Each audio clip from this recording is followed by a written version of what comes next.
Hashem Na'aseh v'Natzliach, Shiur Torah, Bruchim Habayim. We are back in Aventura during our Shiur series for the Jewish HaShkafa, the Jewish ideology, what you're supposed to think as a Jew, how you're supposed to think. We talked about last week one of the main reasons of why a Jew must learn Gemara, meaning the men need to learn Gemara and then teach their wives the MUSSAR that they learn from there, is because it teaches you how to think as a Jew. And many of the things that you see in the world today that are not exactly the best look for Am Yisrael is a result of either lack of learning or mislearning, which we'll discuss a little bit. Today's shiur will be for Ilui Nishmat Aaron Zissel ben Rabbi Avraham, and also for Refuah Shlema for Rabbi Avraham ben Chaya, and Shlomo Yaakov ben Chaya Sarah, and Yom Tov Chaim ben Chaya Liba,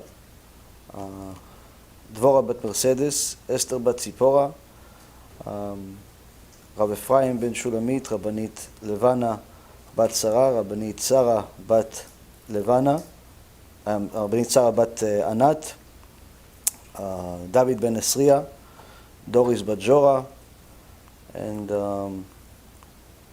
Orit bat Ilana, Serach bat Batya, Batya bat Sarah, Talia bat Sarah, Yitro ben Avraham, Stefan ben Katarina, Jonas ben Sherry Haley, and also for a Atzlacha Rabba for Marsha ben Julie, and her daughter Ayla bat Marsha, Oshri ben Doris, Gabi ben Doris, Elad ben Doris, David ben Esriya, Yitro ben Avraham, and all of Am Yisrael, especially the ones that help us do everything that we're doing. Baruch Hashem, anyone that saw the video that we published today with some of the members of Team HaShem, it's wonderful to see some the amazing faces. You see the look of a Jew has no look, because there's people from all over the world, Baruch Hashem. And it's one of the things, one of the stereotypes that Imach Shemam, the anti-Semites, love to do is they like to give the Jewish people a certain look. You know, a certain person with a big nose and a very white complexion and so on and so forth. But the truth be told, Am Yisrael is the only nation that has people that look like everybody. Meaning the Zohar Kadosh says that Am Yisrael are the only ones that their looks change over time to the based on the air that they're breathing. Meaning that if we put ourselves, let's say, in China, and all of us look the way we look right now, and then we go to China, after a few generations, the children will start looking like the Chinese people. Whereas if we all go to India, after a few generations, we're all going to start looking like the people from India, and so on and so forth. So when you see a video of some wonderful people that help Am Yisrael by sharing our shiurim, helping with the videos, all types of wonderful things, it gives you a good understanding of what Am Yisrael is and what it isn't. And usually most of the stupidity that comes out of people's mouth has to do with some form of racism or prejudice of some kind or another. As I'm sure anyone that saw the video that we published on Motzei Shabbat, which most of you watched it live anyway, we made a clip out of the Ben Shapiro segment that we discussed how, although he may be a very smart person when it comes to politics, and he may even very well be a very nice person, when it comes to the Torah, he's 100% a heretic. And although this would be sad enough if it was just simply going on in his own house, once it becomes public, someone has to say something, and since nobody else is, b'makom she'en ish tishtadel liot ish. The Mishnah in Avot says, in a place that there's no leader, you must be the leader, meaning that since no one else spoke about his heretical beliefs and statements according to the Torah, we have to say something. And I've mentioned it in the past, and BeEzrat Hashem will also mention it again tonight, with a little bit of new information that we did not mention last week, just to give some people a little bit of an understanding that the situation is actually worse, but we don't have any specific prejudice against him per se. We're equal opportunists. Anyone that does anything wrong, we mention it. And today, BeEzrat HaShem, will mention a few of them, just to share the equal opportunity to everyone that wants to sin publicly. At least we could share their sins publicly in hopes that other people wake up, maybe encourage them to do tshuva, or just simply stay away from them, whatever the case is. But we need to mention these things because these people are sinning publicly, and no one is calling them out, or barely calling them out, and at the very least, it's our job to do it. So, but it also connects to our shiur, as it always does, b'siyata dishmaya. Our shiurim, Baruch Hashem, have an enormous amount of siyata dishmaya, and a lot of opposition too, which is a good thing, because one of the big chachamim in the generation told me once, when I told him, listen, there's certain shiurim that we have, whether it's clips or it's a shiur itself, it have so much opposition, so much headaches. You see some of the comments that people make, some vile statements that people make, and how much hatred comes out of their mouth. And you think to yourself, it's what's going on here? This is baffling. And he says to me, Baruch Hashem. So I was still new, and I said, why is this Baruch Hashem? And he says to me, if your shiurim did not have any opposition, I wouldn't be talking to you. You'd be just like everybody else. If it has opposition, that means that the Satan doesn't like what you're doing, because you're getting people to do tshuva, you're getting people to wake up, you're getting people to see the truth, and that's going to require him to get involved. So he's going to send a lot of his soldiers to do everything possible to maintain or contain the damage that you're causing him. So Baruch Hashem, there's a lot of opposition. It doesn't necessarily bother me personally what people say. Some people say, I'm sorry that so many people are saying this and this about you. It doesn't really make much of a difference in my life. My life continues one way or the other. It's like if a dog barks, what are you going to do? You keep walking. If you're a Rav Wasserman, maybe you look at him and the dog dies. But if you're not Rav Wasserman, you just walk away. What bothers me only is just simply how far people are from the truth. It's just sad to see of how far they are from the truth, how wrong they are in their beliefs, and how confident they are in their wrong beliefs. It's bad enough that you have the wrong belief. It's even worse that you're so confident about it that you're actually sharing it with the world. The world didn't know how dumb you are until you started speaking. You could have kept it a secret. Why did you ruin the secret? But a lot of people like to ruin the secret and expose their filthy mouths and say dumb things. And unfortunately, some of them are rabbis. Some of them are students of rabbis. Some of them are complete atheists. Some of them are complete morons. All types of people. And some people are just innocent bystanders that are just following the herd because they've never heard this before. They figure that if a bunch of people are saying this is wrong, this might as well be wrong. They don't think for themselves. They're not independent thinkers. Which I would like to say optimistically that that's the majority of the people, that they're innocent bystanders that just never heard the truth before in their life. So when it hit them in the face, they didn't know what to do with it. So they joined the club of people that are naysayers. But Baruch Hashem, what I learned, from my Rav, and B'siyata Dishmaya also learned on Wall Street, you never show up to a battle without ammunition. If you're going to go to a fight, you can't go to a fight that's going to mean your life or death with a pocket knife. It won't work so well for you. You can't go there with a good mouth either. You have to go there with all the weapons you possibly have in order to win. Because the other person, the other people are trying to kill you. That's really what they're trying to do. Now again, even though we're talking figuratively here, the reality is that the spiritual murders that are happening on a day-to-day basis are much worse than the physical murders that are happening on a day-to-day basis. Because had somebody killed another person, if that person was relatively righteous, they'd go straight to Gan Eden. It's like taking off your clothes and going to a vacation for the rest of your life. It's not really a bad thing. But if the person is wicked, that's a different story.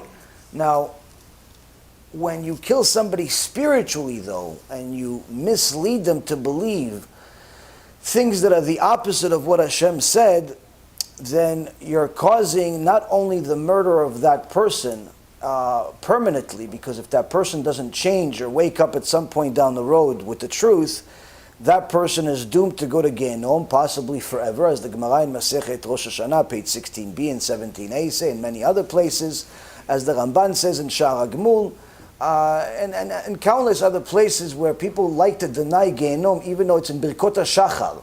Birkot HaShachar mentions Gehenom. Apparently nobody does Birkot HaShachar. Apparently nobody prays before Kabbalat Shabbat. Kabbalat Shabbat, you talk about Gehenom. Maybe people don't read or don't know what they're reading, but Gehenom is all over the Torah. People keep saying, Gehenom is not in the Torah, Gehenom is in the Torah. I don't know, which Torah are you looking at? Because your definition of Torah, my definition of Torah must be different, because my Torah has it in every single place, in the Sidur, in the Chumash, in Tehillim, in Nevi'im, in any book. It's mentioned constantly. People like to deny it constantly, or better yet, they like to minimize it. And as the Gemara, Masechet Megillah, says, people that minimize the sins, their judgment is death by heaven. Why? Because they're destroying the Torah.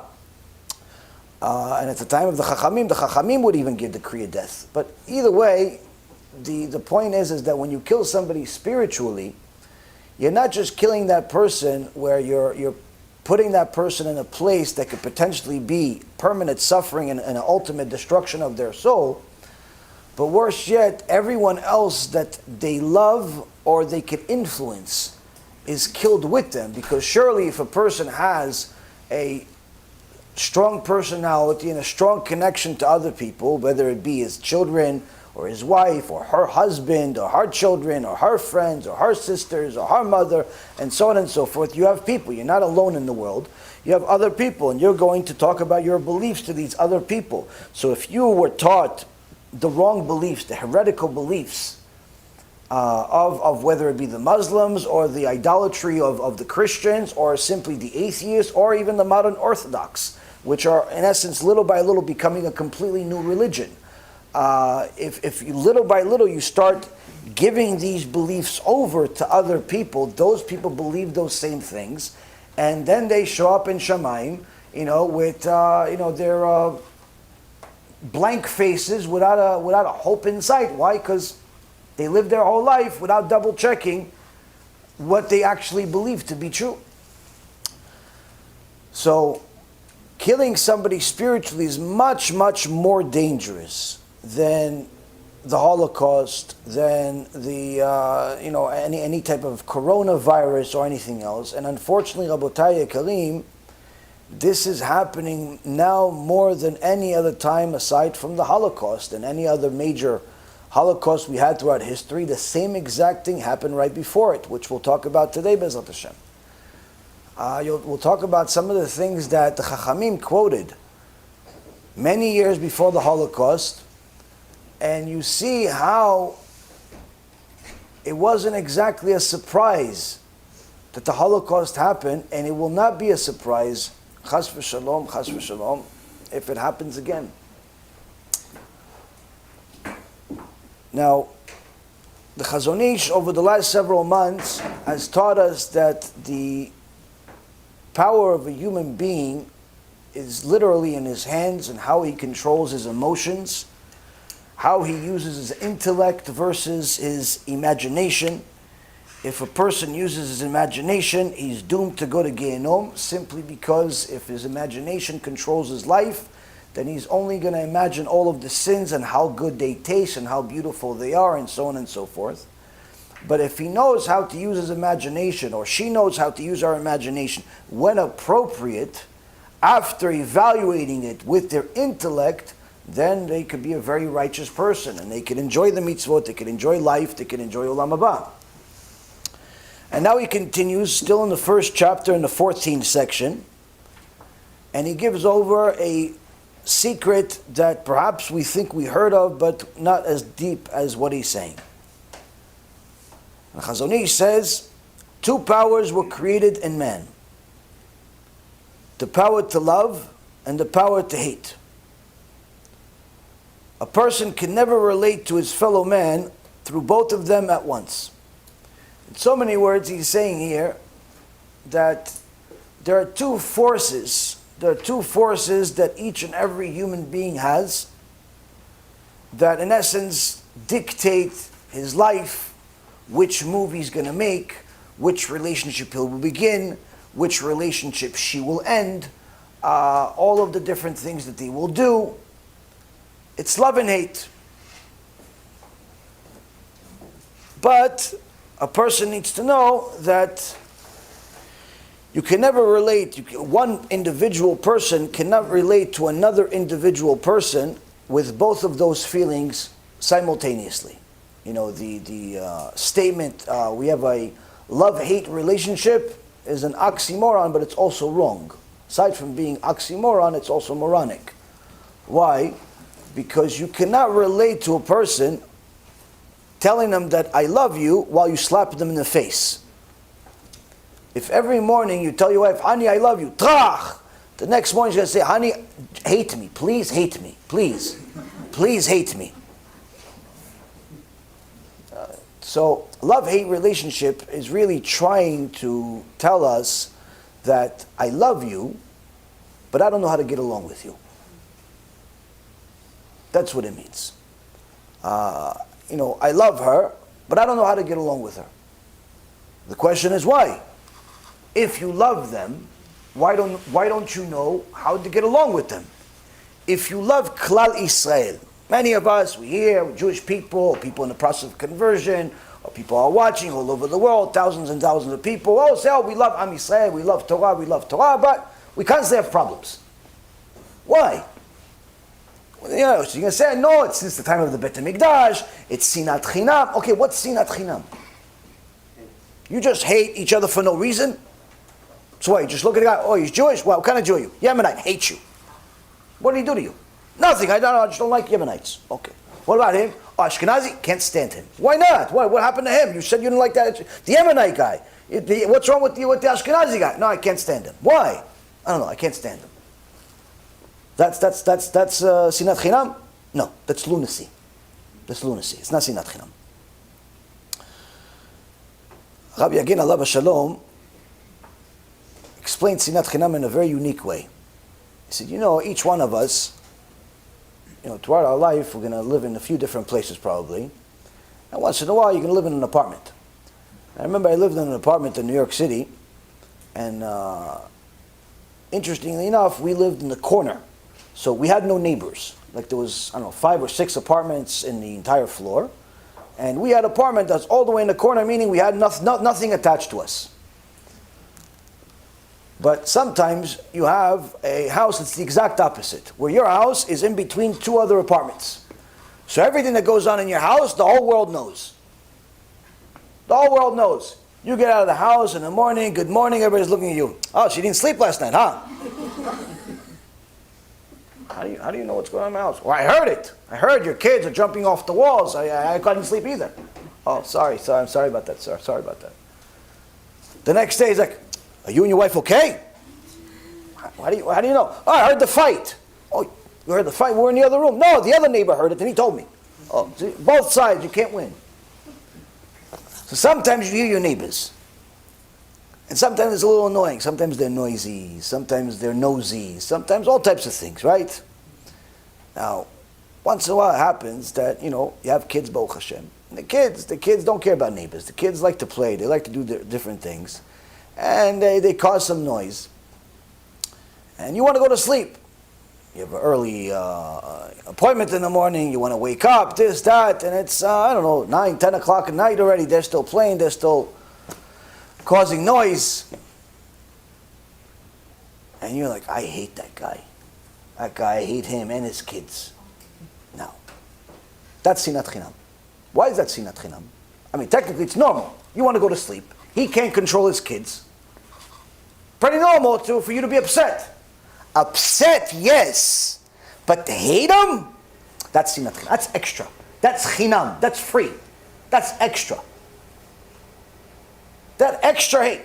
To be upset at your neighbor because she's causing noise, to be upset that she's running the laundry at 12 o'clock at night, to be upset that there's something going on next door that you don't really know what it is and it's disrupting you, to be upset, that's normal. If you're not upset, you're not normal, which, hopefully you're not.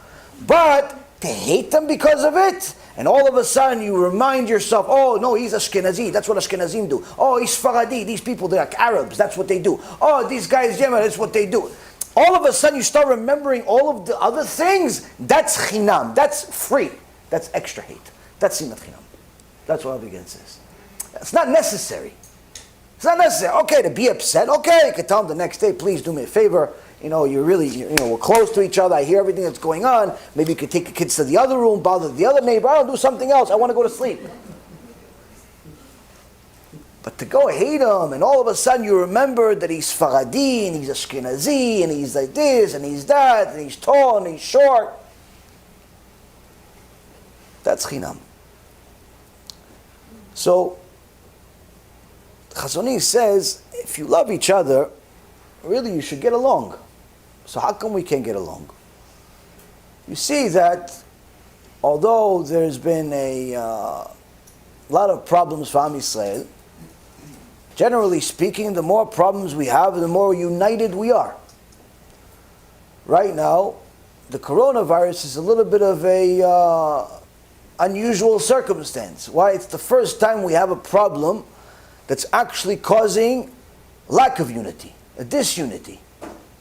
Where you're actually seeing, as I mentioned to you guys a few weeks ago, a bunch of Reshaim trying to play like as if they're tzaddikim by telling on each other to the cops. Oh yeah, in my community in Borough Park, they're not wearing masks. Come on, bring the media, bring the police. It's a odef. That's a person that at the time of Chazal, they'd kill him for doing such a thing. People are telling on each other to the cops, to the... So, forbidden.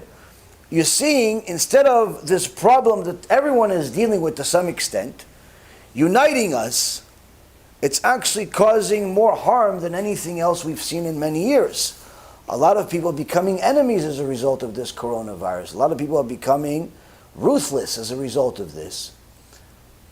How come? How come we love each other, but we can't get along? Now, the truth is that love comes in a couple of forms. One is in a way that's obvious. You love somebody else. When you love somebody else, that means that you're willing to do something for that somebody else without expecting anything in return. That's love. If you're expecting something in return, that's business. It's not love. Like if I'm only going to buy you a birthday present because you bought me one or you're going to buy me one, that's not love. That's business. It's business. You should both open an LLC for a couple $100, get the tax write-off and call it a day. Or just say, you know what, you don't buy me, I don't buy you. And that's it, we call it a day. Which some people do, by the way, which also usually is the step before divorce. So if you're only going to do something because somebody else is doing for you, that's business. That's not love. Love is unconditional. I'm going to do without expecting anything in return. As a side note, that's the reason why most people, they're going to tell you, no, don't do tshuva, don't connect to Hashem out of fear, connect to Him out of love, is completely ridiculous. And in the name of Rabbi Nachman Mibreslev, 200 years ago, he wrote in Lekutei Maharan himself, he wishes that the righteous in his generation, needless to say much more righteous than anybody else we have in this generation, the righteous in his generation, the tzaddikim in his generation would connect to Hashem through fear. Why? Why would Rabbi Nachman Breslev give a blessing to his own generation to connect to Hashem through fear? He writes, because loving Hashem is not relevant to most people. They can't get there. Because that means you have to serve Hashem unconditionally. What's unconditionally? The Gemara says there's a machloket between two chachamim about whether Job, Iyov, loved Hashem or feared Hashem. When he said the statement, even if he would destroy me, I would still serve him. And Rabbi Eliezer ben Holkano says, yeah, that just means he's afraid of Hashem. He's at the highest level of fear of Hashem. It's great. Alvay alenu, we get to that level. Saying that even if Hashem would destroy me, I'd still serve Him. Meaning Hashem says, listen, every mitzvah you're going to do, I'm going to punish you for it. Would you still do it? You're like, no. Why would I do it? I want something for it. I want a reward. I want olam haba. I want heaven. I want money. I want this. I want that. Oh, okay, so you don't love Hashem. You love yourself. You love yourself. That's normal. But don't say you love Hashem. Job said, even if He were to destroy me, I'd still serve Him. Meaning, I'm not looking for any reward. Nothing. Why? Because I know that by serving Him, that brings pleasure to Hashem. Whatever that means. Because He's perfect. What's pleasure to Him, what's nachat to Him, we have no idea. All we know is a king is there to be served. If I were to serve him, that's what I'm fulfilling my role. Even if that serving Him would bring me destruction, I'd still do it. And Rabbi Eliezer ben Horkanus, the rabbi of Rabbi Akiva, says even that is still the highest level of fear of Hashem, which is just the beginning of loving Hashem, which is what the other Chacham says. Because this is loving Hashem too. This is the beginning of loving Hashem.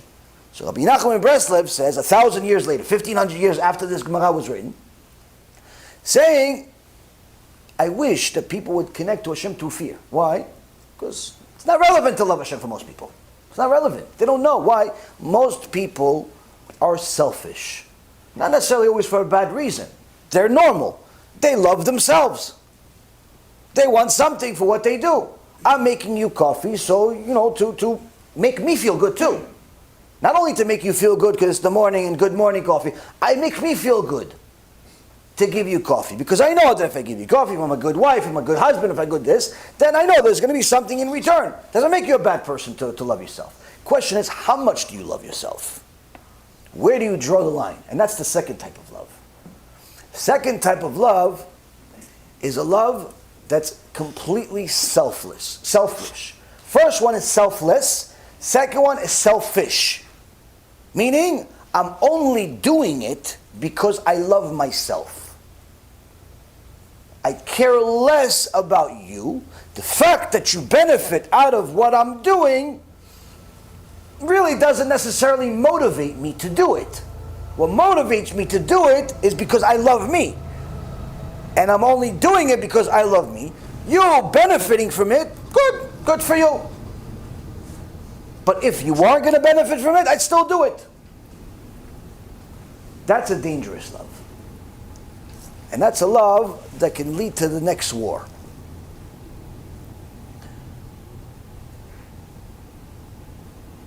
The Chazon Ish continues,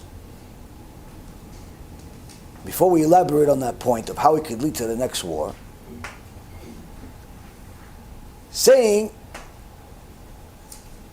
one of them must come to the fore, meaning the person that has to understand that he can't love and hate a person at the same time.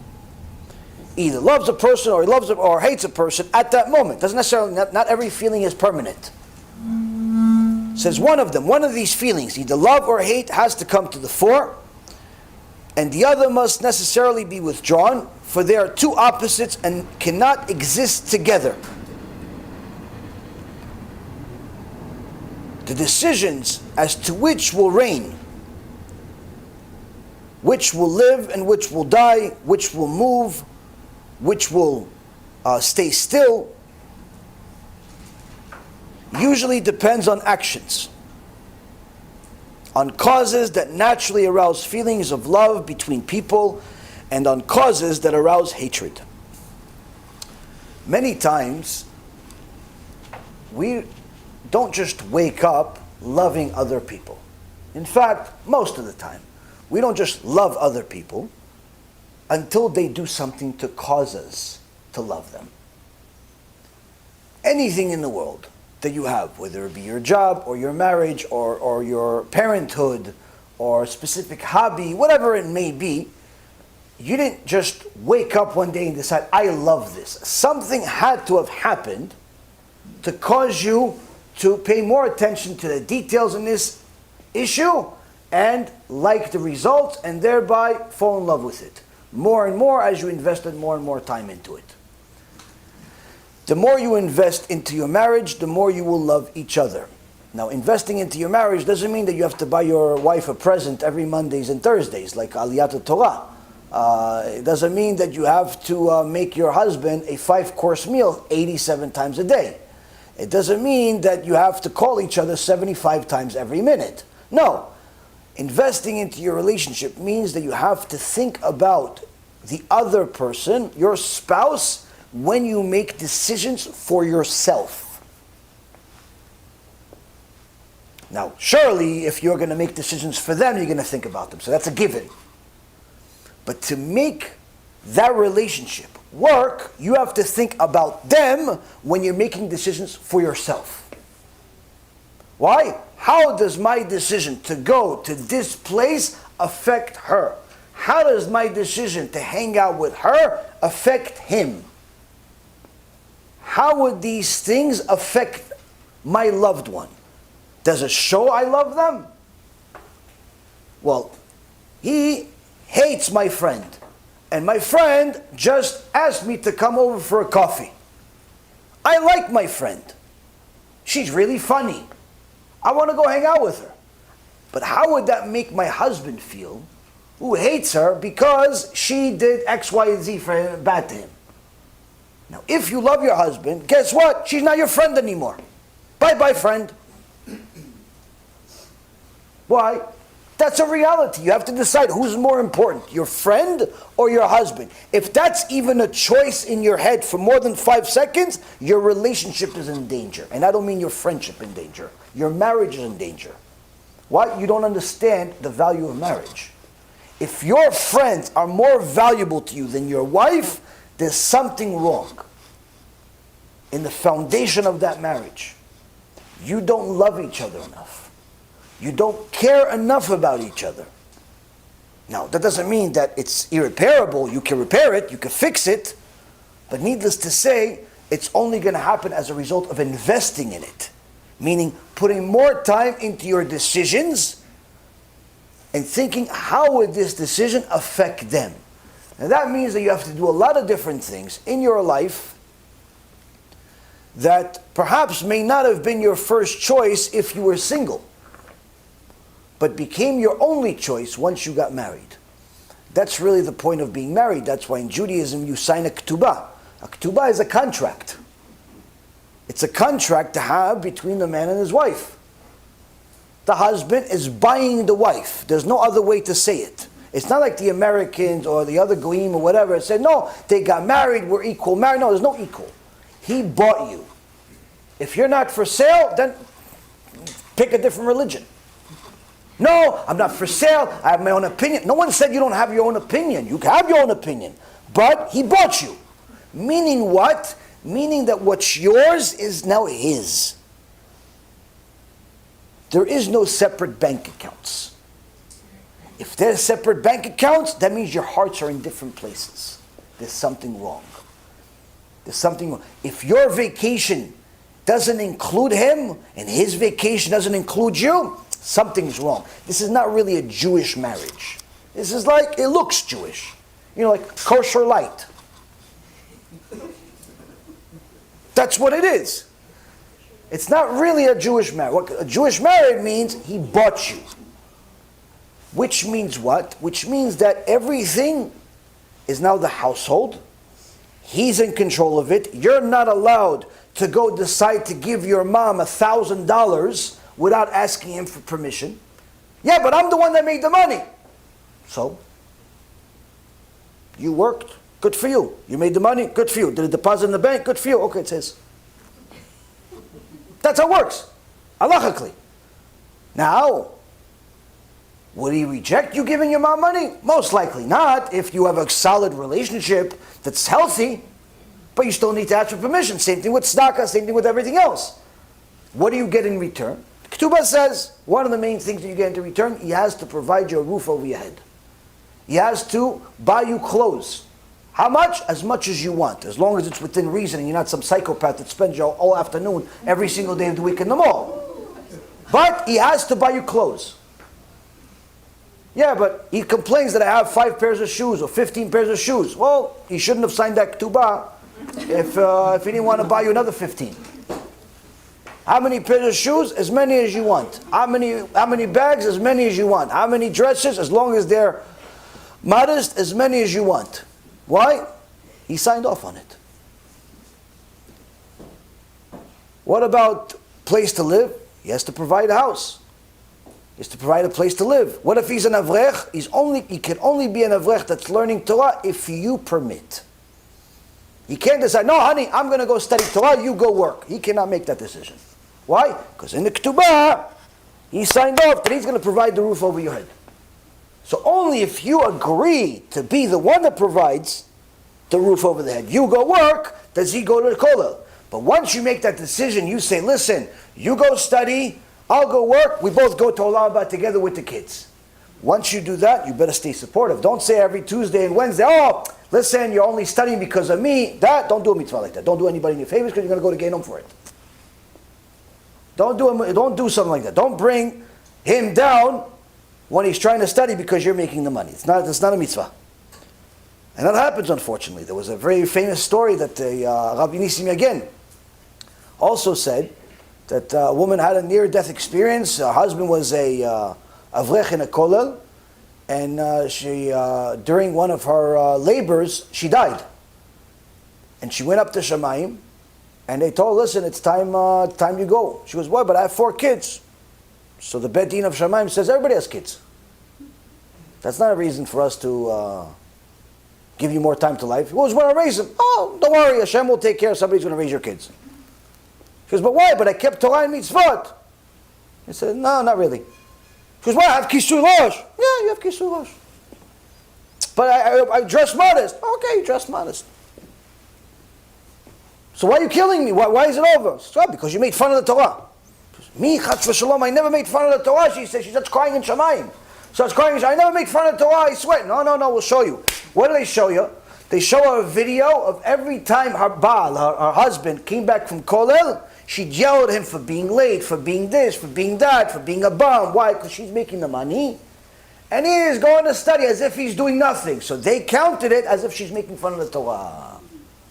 Says, you don't respect your husband. Every time he comes from the kollel, you're supposed to stand. What do? You talk on the phone. You don't respect the Torah. You make fun of the Torah. For that you need a death penalty. She had the merit to say the story. Why? Because she had a very, very righteous grandfather who came to her Bet Din in Shamayim and begged the Bet Din to give her another chance. Under the condition that she'll publicize the story, and she did publicize the story. She told Rav Nissim again, and he publicized it to the world. The point being is that if you're going to make that type of decision, chazakah u'bucha, good for you, but you have to make sure you know what you're doing. Now, the key is that if you're going to love each other, you have to consider each other's wants and needs. And that's some of the things that the Ketubah itself discusses. Now, most people don't really read the Ketubah or understand it, but believe it or not, the Ketubah also says that the third responsibility for the husband is intimacy. Meaning, it's the woman that decides when to be intimate, not the husband. The woman, the wife. Not the husband. Meaning, if he wants to be with the wife, she doesn't want to, doesn't have to. It's not a good idea, but she doesn't have to. But if she wants to, he has to stop everything he's doing and be there. Yeah, but in the middle of doing something. Okay, so you'll be in the middle of doing something after we're finished. Why? That's the contract. That's the contract. Now this may sound weird to some people, but that's the contract. Why? Because our filthy logic thinks, no, it's only the man's needs. Absolutely not. Absolutely not.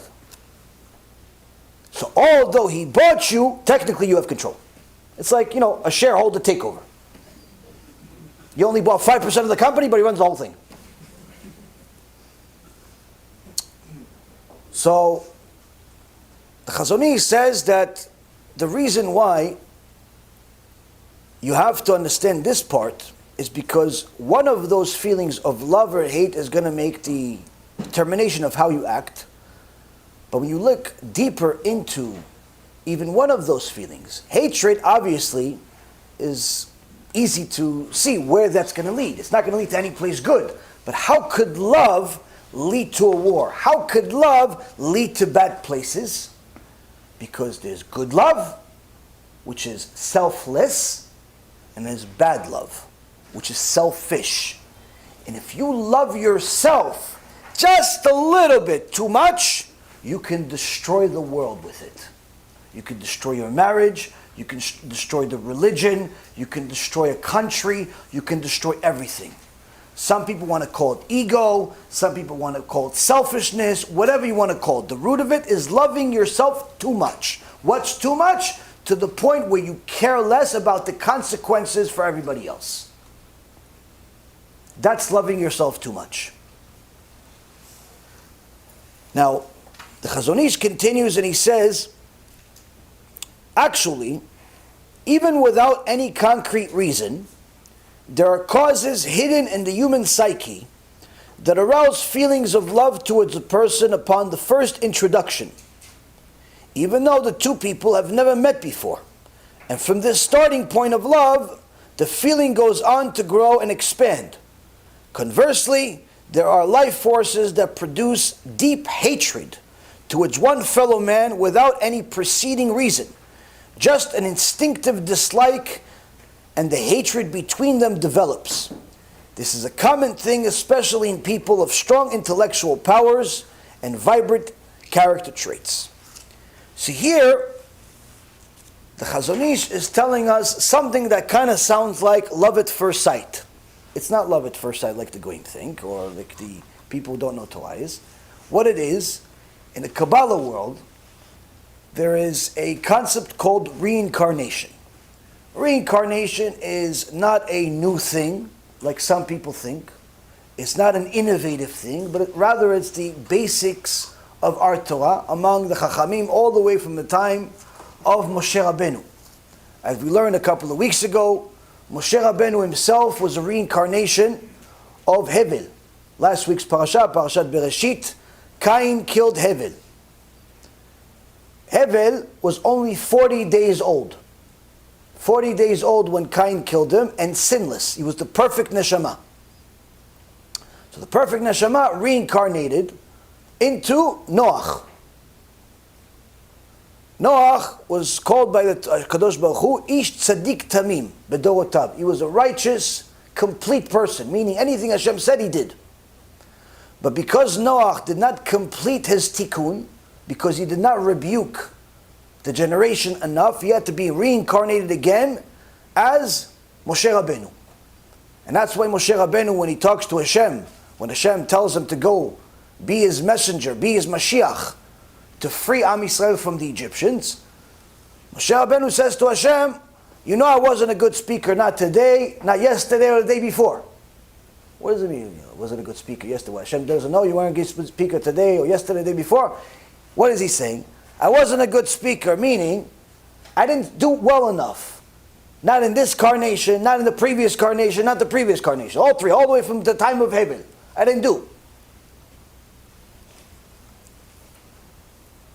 So HaKadosh Baruch Hu tells him, that's why, you have to do it. Now what about Cain? The good news is that Cain had to complete his tikkun.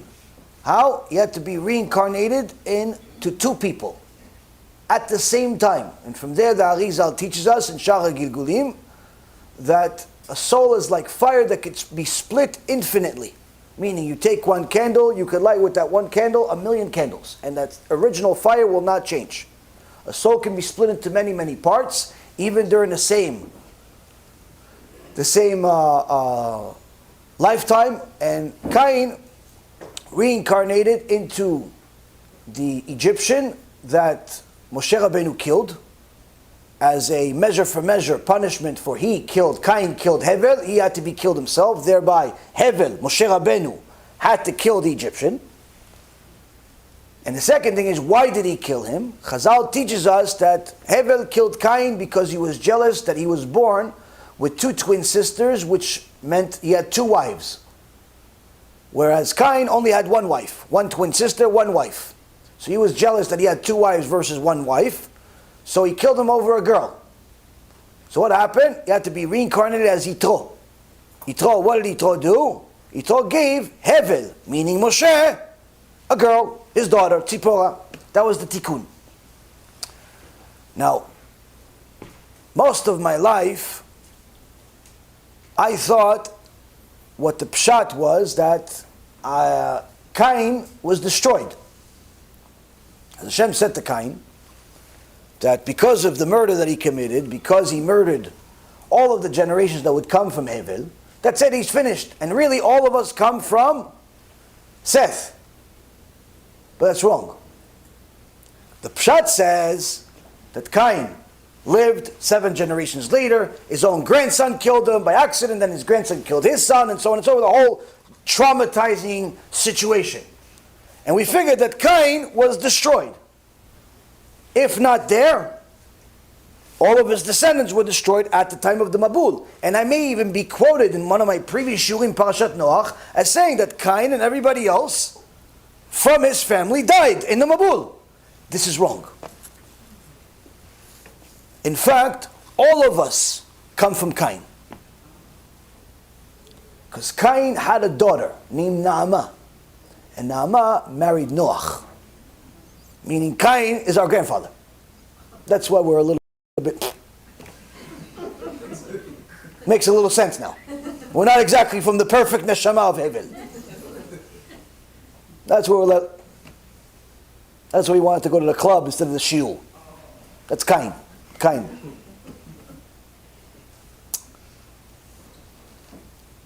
Now, Cain didn't have many brothers. He had one brother. Why did he kill him? He loved himself. Loved himself more than he loved his brother. Now, sometimes a person can see another person and have a connection to them. They just like this person. And the Chachamim say that has to do with the previous life. You two had some type of connection.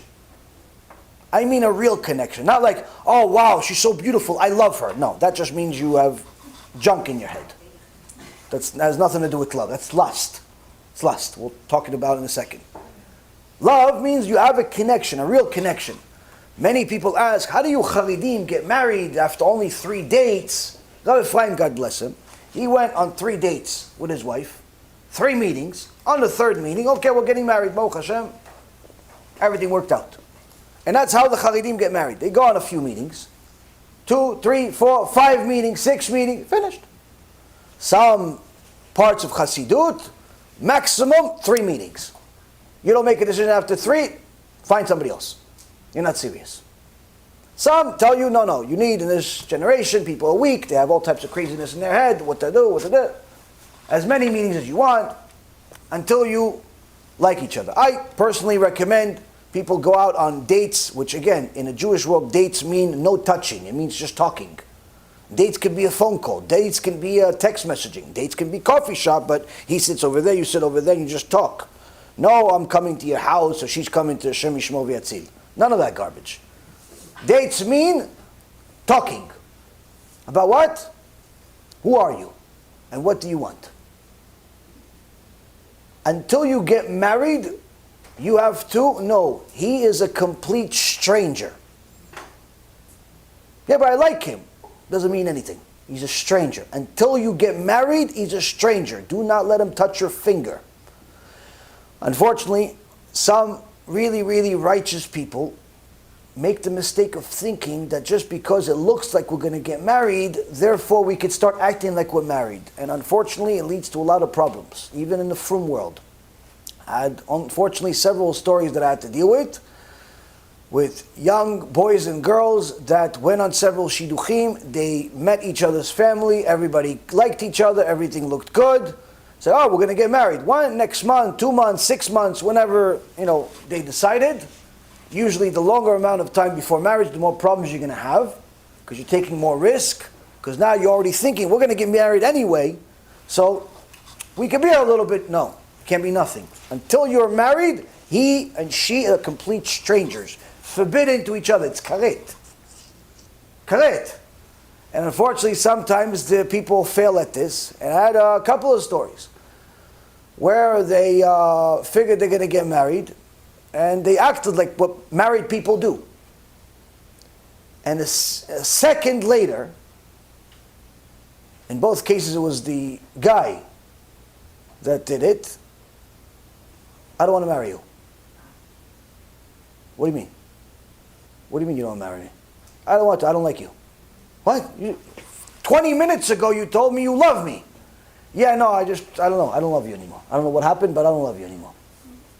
Mamash, the sitra achra went inside this guy's head, broke up everything.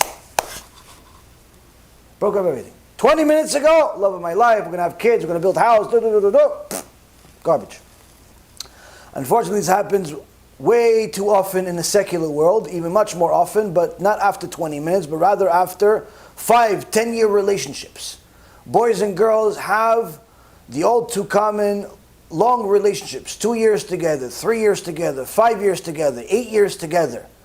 I love you, yeah, one day we're going to get married. They act like they're married, they sometimes even live together, they do all types of things together, only to waste each other's life and the best part of each other's life, and just to break up one day to find somebody else, and she's destroyed forever, she's traumatized forever.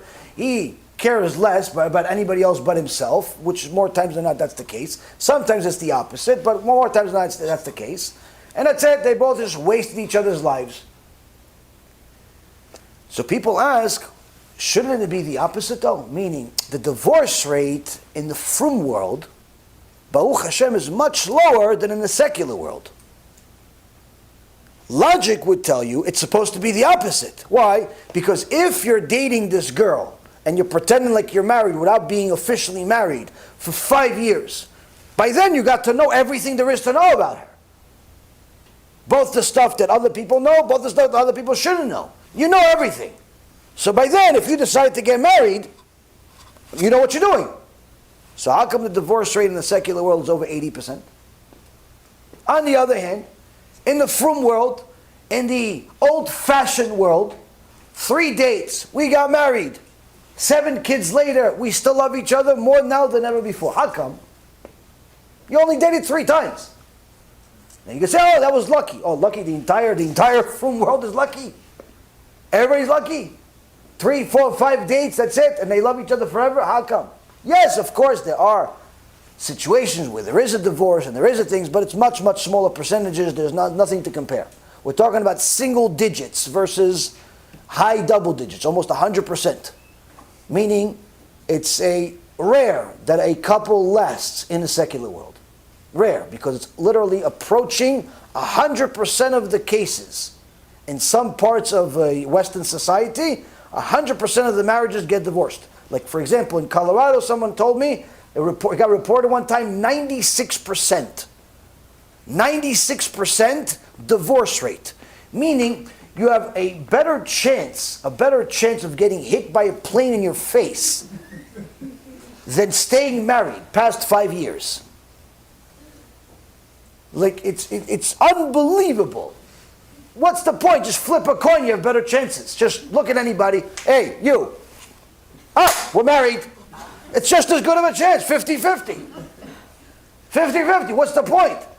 But that is against logic. Why? Because our Yetzirah logic from Cain, what does it say? No, we're going to date, we're going to get to know each other, I want to know what she likes, I want to know what he likes, and then we're going to plan the wedding together, and 5 years waste of time. Yeah, no, I don't like him. How come? That's why Kadosh Baruch Hu tells you, there's love, and there's lust. There's love of yourself, and there's love of somebody else. So long as you're not living a life that's based on Torah, there is zero chance of you having a selfless relationship. Zero chance of you living a life where you love that person unconditionally. Why? Because you weren't taught that. Where are you going to learn that other than the Torah? Where are you going to learn it from? The streets? Streets tell you get married, the bigger the celebrity, the more marriages they have. Where are you going to learn it from? The self-help gurus like Tony Robbins, 4-time marriage and 8 times rapist? What are you going to learn this from? Where are you going to learn this from? In today's society, you can't learn it from anybody. So, it's important to know that sometimes you're going to feel a certain attraction to someone, and you see that there's a certain connection. That connection causes you to love that person. Doesn't mean you're attracted to them in that sense where you want to be physically with them. It could be a man and a man, a woman and a woman, but you like that person more than anybody else, and you don't even know them. Chachamim say this has to do with the previous life. Your neshamot were connected in some way. Sometimes it's the opposite. Sometimes you look at his face and you just want to punch him. And he doesn't even know you. He's the clerk behind the counter. He doesn't know anything about you. He's sitting in the corner of the Bet Knesset. What did he do to you? He's a new guy. I don't know. He's got this face. I want to, ugh. What did he do to you, though? No, I don't know. He's got one of those faces. No, you ever see one of those faces you want to punch? No, I never saw one of those faces. But apparently you did, because, I don't know, you're saying you want to punch somebody's face, but you don't even know the guy. What's his name? I don't know. Punch. I gave him a name in my mind. Why? Why do you want to hit him? Why do you want to hurt him? Why do you hate her? What? I don't know, she's ugly. What do you mean she's ugly? Who are you to decide who's beautiful and who's not? Go tell the Creator that he has an ugly creation. Who decided this? Well, so what does it mean? It could mean, number one, that there is something from the previous life.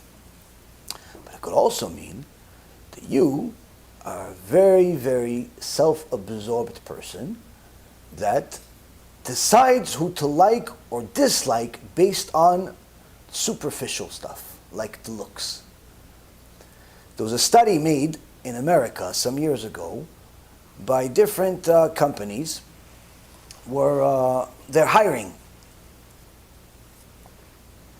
which found out that people that are fat are less likely to get the job. People that are fat are less likely to get the job. So they asked one of the people that was interviewing, why didn't you give him the job? He goes, listen, the guy obviously can't control himself. He doesn't stop eating, but he didn't eat in front of you. Yeah, but look at him. He obviously eats like a person or something on the way here. So obviously he doesn't stop. He can't control himself. How am I going to have this guy control my company? Yeah, but you realize he just graduated this school and he's got this degree and he's got this resume. Yeah, but I don't know, I can't get over the fact of how fat he is. I think, personally, there's more prejudice against fat people than there is against black people. I think there should be a Fat People Matters rally. We should start, all of us fat people, go, oh, we matter, give us a Twinkie, give us something, give us a job too. No. The truth is that there is a society, there are people in the society that are looking at you based on how you look. You're black, you're white, you're fat, you're skinny, you're a woman, you're a man. This is part of sinat chinam. You hate people for no reason. You hate people for no reason. But this type of sinat chinam is among all of us. It's all of mankind. It's not just Jewish people. All of mankind hate each other for no reason. Ask any anti-Semite. Why do you hate Jews? 9 out of 10 of them don't even know why. They'll tell you all types of things. Yeah, but they did this, they did that. They did it to you? No, but to my grandparents, who? Which grandparent? Show me this grandparent and show me the Jew that did this and this to him. No, but it's not really like that. It's to my people. Who are your people? What people? In America, there's no America. There's no such thing as American. It's not a religion of any kind. Americans are a bunch of nations come together. Like if you say, oh, they did something against the Chinese, okay, Chinese are our people. There is Chinese people. There's no Americans. Americans are a bunch of nations. The Irish, the Germans, Italians a little bit. What's it to you? Why do you hate Jews? They don't know. They don't know. They have no idea why. We know why they hate us. Because there's a rule in the world. Just like there's gravity, there's a rule in the world called Esav sonei leYaakov. Esav hates Yaakov. It's one of the rules that Hashem instilled into the world in order to preserve His people. Now comes the politically incorrect part of the lecture. This Esav Soneh Yaakov is so critical for a Jew to understand that if he doesn't, if he chooses to either be ignorant or to love himself more than he loves his nation and his Torah, he himself can put the entire nation at risk. You see, because the Chazon Ish is telling us that there are certain people you can look at and like. There are certain people that you can look at and dislike. And then he continues and he says, it's terrible to see a person who's willing to lay his life down for his people, even for only one of his people, and on the other hand, nothing stops him in certain circumstances from striking a person whom he hates. Indeed, all of these are the naked qualities as instilled in human beings. Granted, all the powers of the animals of the world. Over these powers, a wise commander was appointed, meaning the intellect. One part of the intellect is situated in a man's brain, and the other part is in the heights of the heavens. Its mission is to rule the entire army of character traits and lead them along the straight path. So, the Chazon Ish says there is a person who's willing to do, or at least seems like he's willing to do, or she's willing to do anything for our people, even for one person. But when somebody gets on their nerves, they don't like him, suddenly their love for their people excludes him, excludes her, and they'll do anything to destroy them.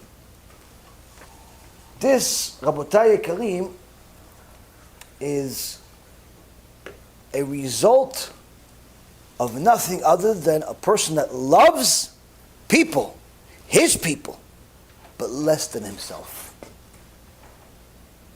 We're not saying he doesn't love the people. He loves them, because he does things for them. Tries to protect them, tries to do this, tries to talk for them. She, he, whatever it is, they show things that show that they love people. But if they show enough hatred to its individuals that strike them the wrong way, that cross them the wrong way, that look at them the wrong way, what does that mean? That all of their actions may show some love for those people, but they're not doing it for that love. They're doing it because they love themselves, and the expression of loving others is just a consequence. It's like collateral damage. One of the examples, Rabotai, is what's happening now in New York.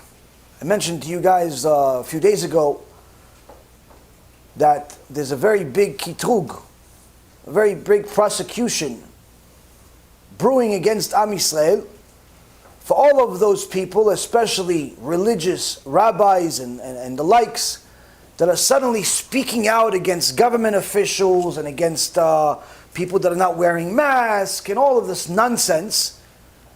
Suddenly they're speaking out. Like when Corona first came out, all of a sudden you saw these different people from Chabad, from China, from other places in the world, saying these like really, really strong speeches on the verge of crying, but yelling at you at the same time, and it was passed all over the media, and everybody goes, wow, look, this rabbi is really emotional, saying stay home, don't move, he's yelling at us. And now it's even more. People are yelling at us, tell us wear the mask, don't wear the mask, vote for him, don't vote for him, all this nonsense. Why do I call it nonsense? Because all of these strong speeches are not doing anything good for us. Number one, you're getting too much attention by the Goyim, and forgetting that you're visitors. This is not your country. America, it will never be the Jewish people's country. Never. You can be here for 1,000 years and you will always be a visitor. Germany will never be our country. England will never be our country. We have one country that was given to us from HaKadosh Baruch Hu, and even that is debated whether it's our country or not by the Goyim. You think that America is your country? you're forgetting that you're a visitor. The Goyim don't like that. You start acting like you're at home, you're waking up Amalek. So all of these people that are speaking out loud against the Goyim and saying this and saying that, it's a big mistake. Number two, which is even worse. All of these rabbis specifically that are speaking out against government officials and so on, where were you when 80% of Am Yisrael was violating Shabbat last week? Where were you when 80% of Am Yisrael was violating Shabbat 6 months ago too? Where were you when 80% of Am Yisrael was violating Shabbat 6 years ago also?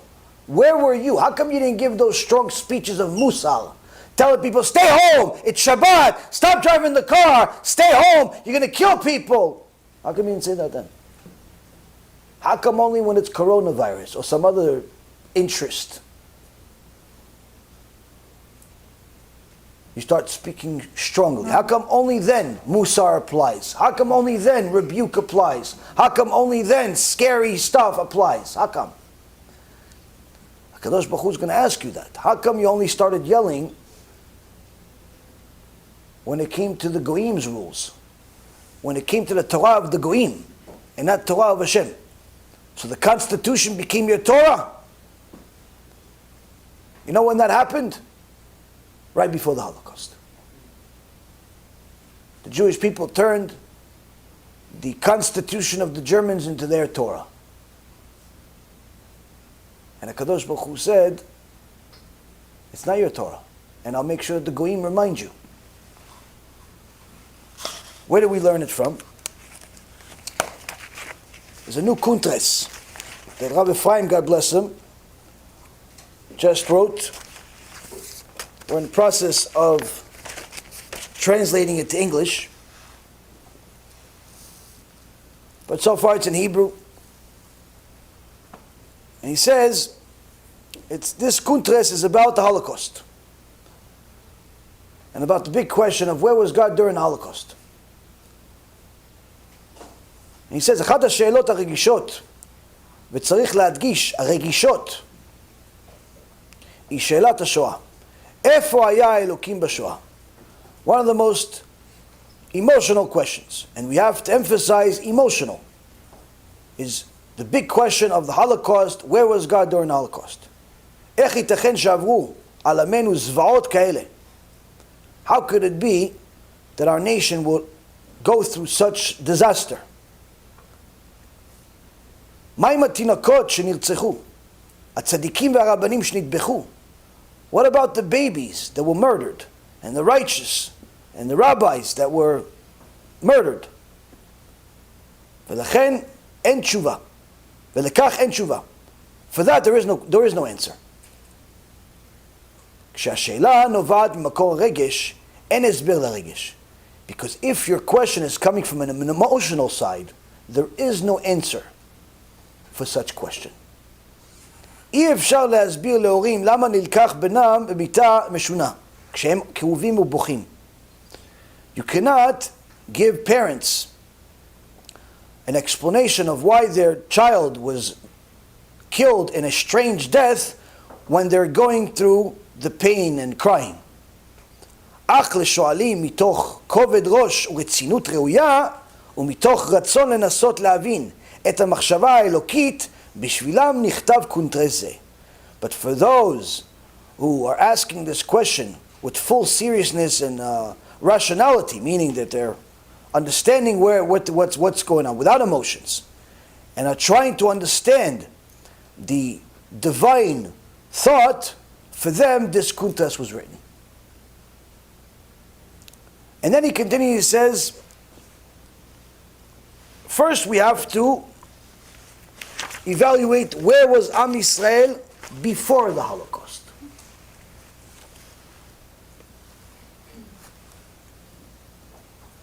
Before the Holocaust, ראשיתה של תנועת הרפורמה התחילה בפעולתו של משה מנדלסון בסוף המאה ה-18. Before the Holocaust in the 18th century, the reform movement began by none other by the actions of Moshe Mendelssohn, who believed in the unity of the Jews, but also in the enlightenment of Europe, and really did not want to cancel out the religion. He wasn't anti-religious like some of the others that followed him. Rather, he believed that you should be a Jew at home and a regular person outside. In my opinion, this is modern orthodoxy.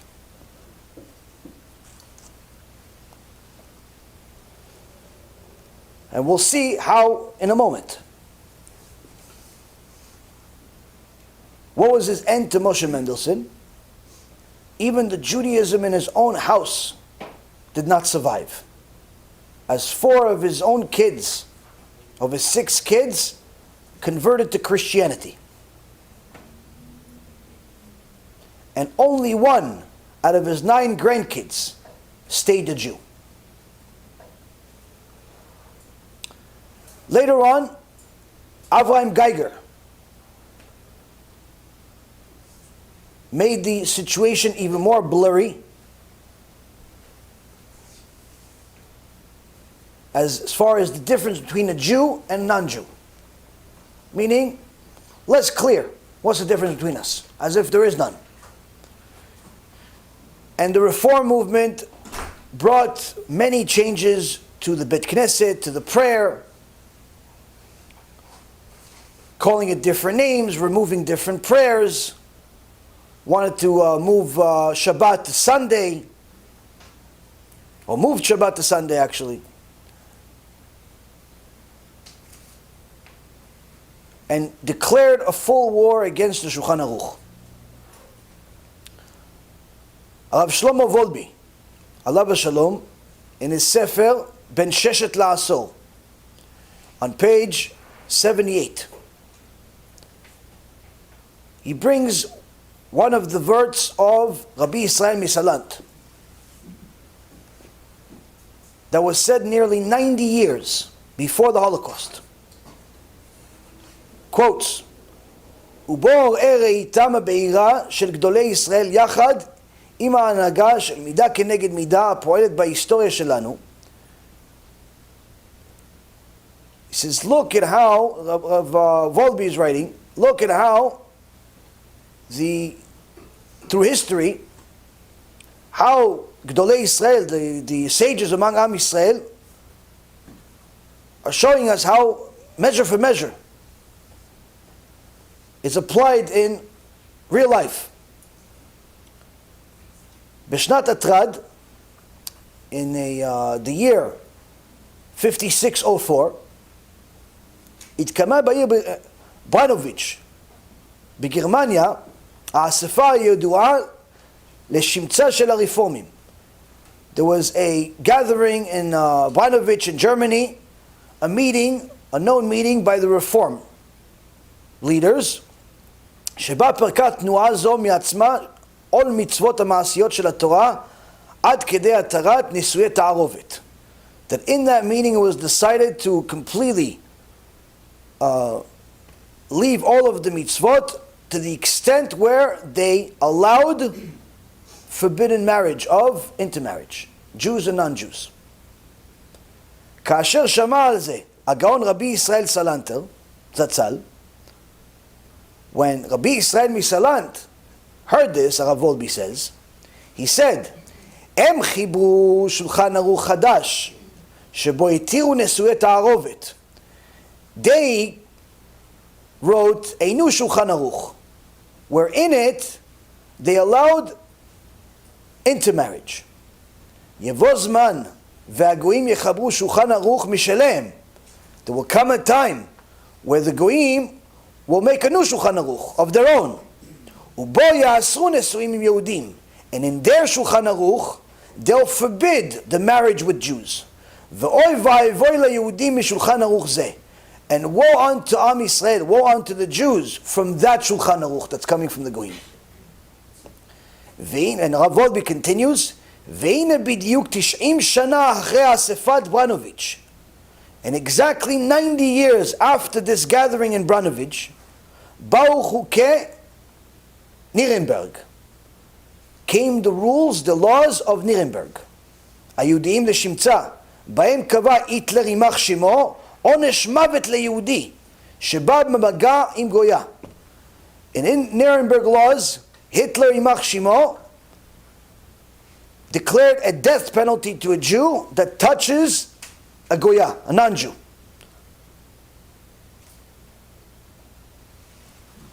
He says this is measure for measure. אזהרה דומה לזו של רבי ישראל מסלנט נכתבה על ידי הרב יעקב מזה. A similar warning of Rabbi Israel Misalant was also written by Rav Yaakov Maza, Rabbah של מוסקבה, the Rav of Moscow. בשם מגיד מקלם, בספר זיכרונות, in the name of the Magid Mikelem, in a book called Sefer Zichronot, the book of memories, in the fourth part, page 155 to 156. Morai v'rabotai, simu zot al libchem. Ladies and gentlemen, put this in your heart. Take this to heart. And he says this in a song. Ki al chet ha-Shulchan Aruch shel Geigel, for the sin of the Shulchan Aruch that was written by Geigel, the reform, yakum lanu Shulchan Aruch chadash nosach Germania neged klal Yisrael. There will come a time that there's going to be a new Shulchan Aruch by the Germans against Am Yisrael. V'sham rachmana litzlan yeh katuv tov shebayudim arog, tov shebayudim arog. And in that Shulchan Aruch, there will be written, the best of the Jews kill, the best of the Jews kill. Yishmerenu HaShem v'yatzilenu. May HaShem preserve us and save us. Again, written many, many years before the Holocaust. בספרו של פרופסור Bernard Wasserstein. Bernard Wasserstein, a known professor in Jewish history, who taught history in the Chicago University.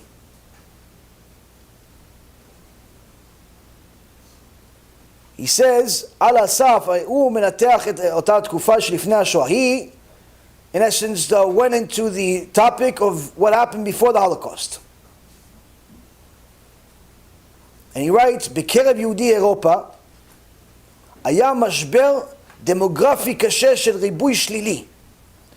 In regards to the Jews of Europe, there was a mashber. A mashber is like a disaster of some kind, a breakdown, a demographic breakdown in regards to the Jewish people. ייחוד התרבותי דעת, נישואי תערוב ונסקו לשי.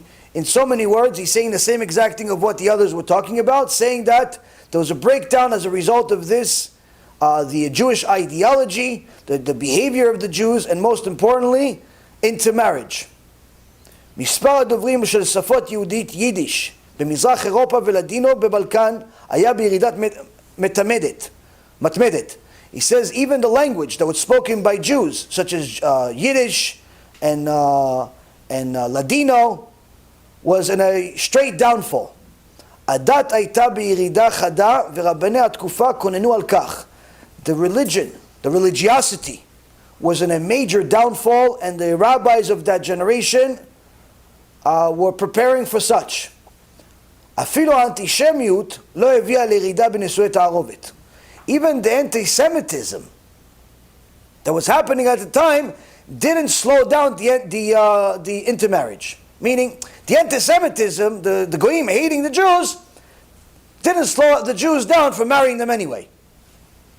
מה שאני מנסה להגיד הוא שיהודי אירופה היו במשבר קיומי גם לא האיום החיצוני של היטלר. And he says this, what I'm trying to say is that the Jews of Europe were in such a breakdown of existence, even without of the external threat of Hitler. Meaning, if the Holocaust didn't happen, the Jews would have been destroyed anyway as a result of their own actions. וכך שלב אחרי שלב הביאה התנועה הרפורמית את חורבן להשמדת ישראל על ידי ההתבוללות נוראה שפשטה בכל המחנות. And Rabbi Ephraim continues saying, and this is how the reform movement slowly but surely destroyed Am Yisrael because of the intermarriage that became standard in that generation in all of the places, and in essence how they destroyed Judaism from within. If anyone that wants to know much more of what's in this kuntres could let us know. We'll send it to you once it's complete, but HaShem will be also on our website. So you see, Rabotai Yekarim, is that you can't say that the Jews of Europe at that time hated each other, because they still lived in the same neighborhoods. They still did business with each other. But what ended up happening is that we each loved ourselves and our own desires more than we loved each other and being united with each other, and perhaps our kids and the next generation being united. We didn't think things through, because the desire in front of us and our own self-interest superseded everything else. There is a person that is hitting the media in New York on a day-to-day basis, trying to build his name as if he is good for the Jews. His name is Hershey Tischler. Walks around with the kippah, proud, as if he's defending the Jews, because opening the parks, fighting against the men in charge, fighting against Cuomo, fighting against this, fighting against that. In reality, he's fighting against Am Yisrael too. How do I know he's fighting against Am Yisrael without knowing all of the intricate details? Because I don't follow this stuff. Because, Rabotai, if you don't love the Torah, that is the only thing that makes Am Yisrael, surely you cannot know how to love Am Yisrael. You see, we didn't become Am Yisrael until Matan Torah in Mount Sinai. From that moment, once we became Am Yisrael, that's when we all became obligated not only to love each other, and everybody has to vouch for each other, and everybody has to back each other. No, we had to do all of it because of the Torah. Not because your mom is a Jew and my mom is a Jew. No, because the Torah said that because you're a Jew and I'm a Jew, therefore we're responsible for each other. If the Torah didn't say it, we have no obligation for each other. Just like the Americans have no obligations for each other, the Chinese have no obligations for each other, the Arabs don't have an obligation for each other, everybody's for themselves. But Am Yisrael is commanded by none other than a Kadosh Baruch Hu to back up each other. Meaning, if you don't comply with the Torah, how could I believe that you have my best interest in mind? So when a guy constantly goes to the police to go tell on other Jews that are not wearing masks, or perhaps a guy drives on Yom Tov because he's following the ambulances, like he admitted himself, he drives on Yom Tov to follow the ambulances to prove his case that in reality you don't need masks, or you do need masks, or they're anti-Semitic. What are you doing driving on Yom Tov? This is the best part of it. It's empty here. Here comes another ambulance. Nothing. I had to follow 19 ambulances over the holiday. I got into my car. Yes, I traveled on the holiday. Out of the 19, 2 people were actually taken into the hospital. 1 had a baby. But no, to make sure that the Goyim know we love you, he hugs women. He hugs non-Jewish women. On camera, takes pictures with them, with the kippah on. So the Goyim say, wait a minute, are you a Jew? Are you like us? Like, who are you? What is this? Causing so much noise, they're like, what's going on here? Is this Judaism? Is this reform? Is it, what's going on? Now, when a well-known person by the name of Shlomo Yehuda Rechnitz wrote an article about this, calling Tischler out, and saying that not only is he not good for Am Yisrael, he's considered a rodef, meaning like someone that's out to kill us, with the kippah on. because of the things that he does, in order to get other people to not support him, needless to say, in order to get him to slow down with his craziness, the real colors come out.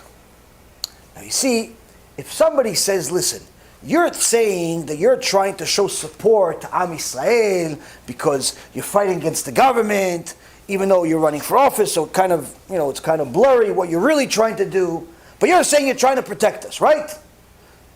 So that means if your own people that you're trying to protect complain about you, you should be sympathetic to it.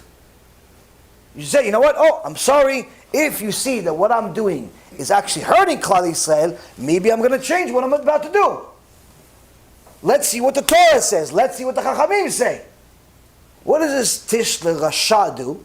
He makes a video saying to this guy, Trechnitz, hey, as soon as I'm in office, I'm going to come and investigate all of your businesses and shut them down. Hello everybody, Hershey Tischler from the Just Enough Hershey Show. I know you're all sick of my videos today, but I'm making this last one. There might be another one at the protest. But I want you to know, Mr. Rechnitz called me out and called me a rodef, a vicious, bad man.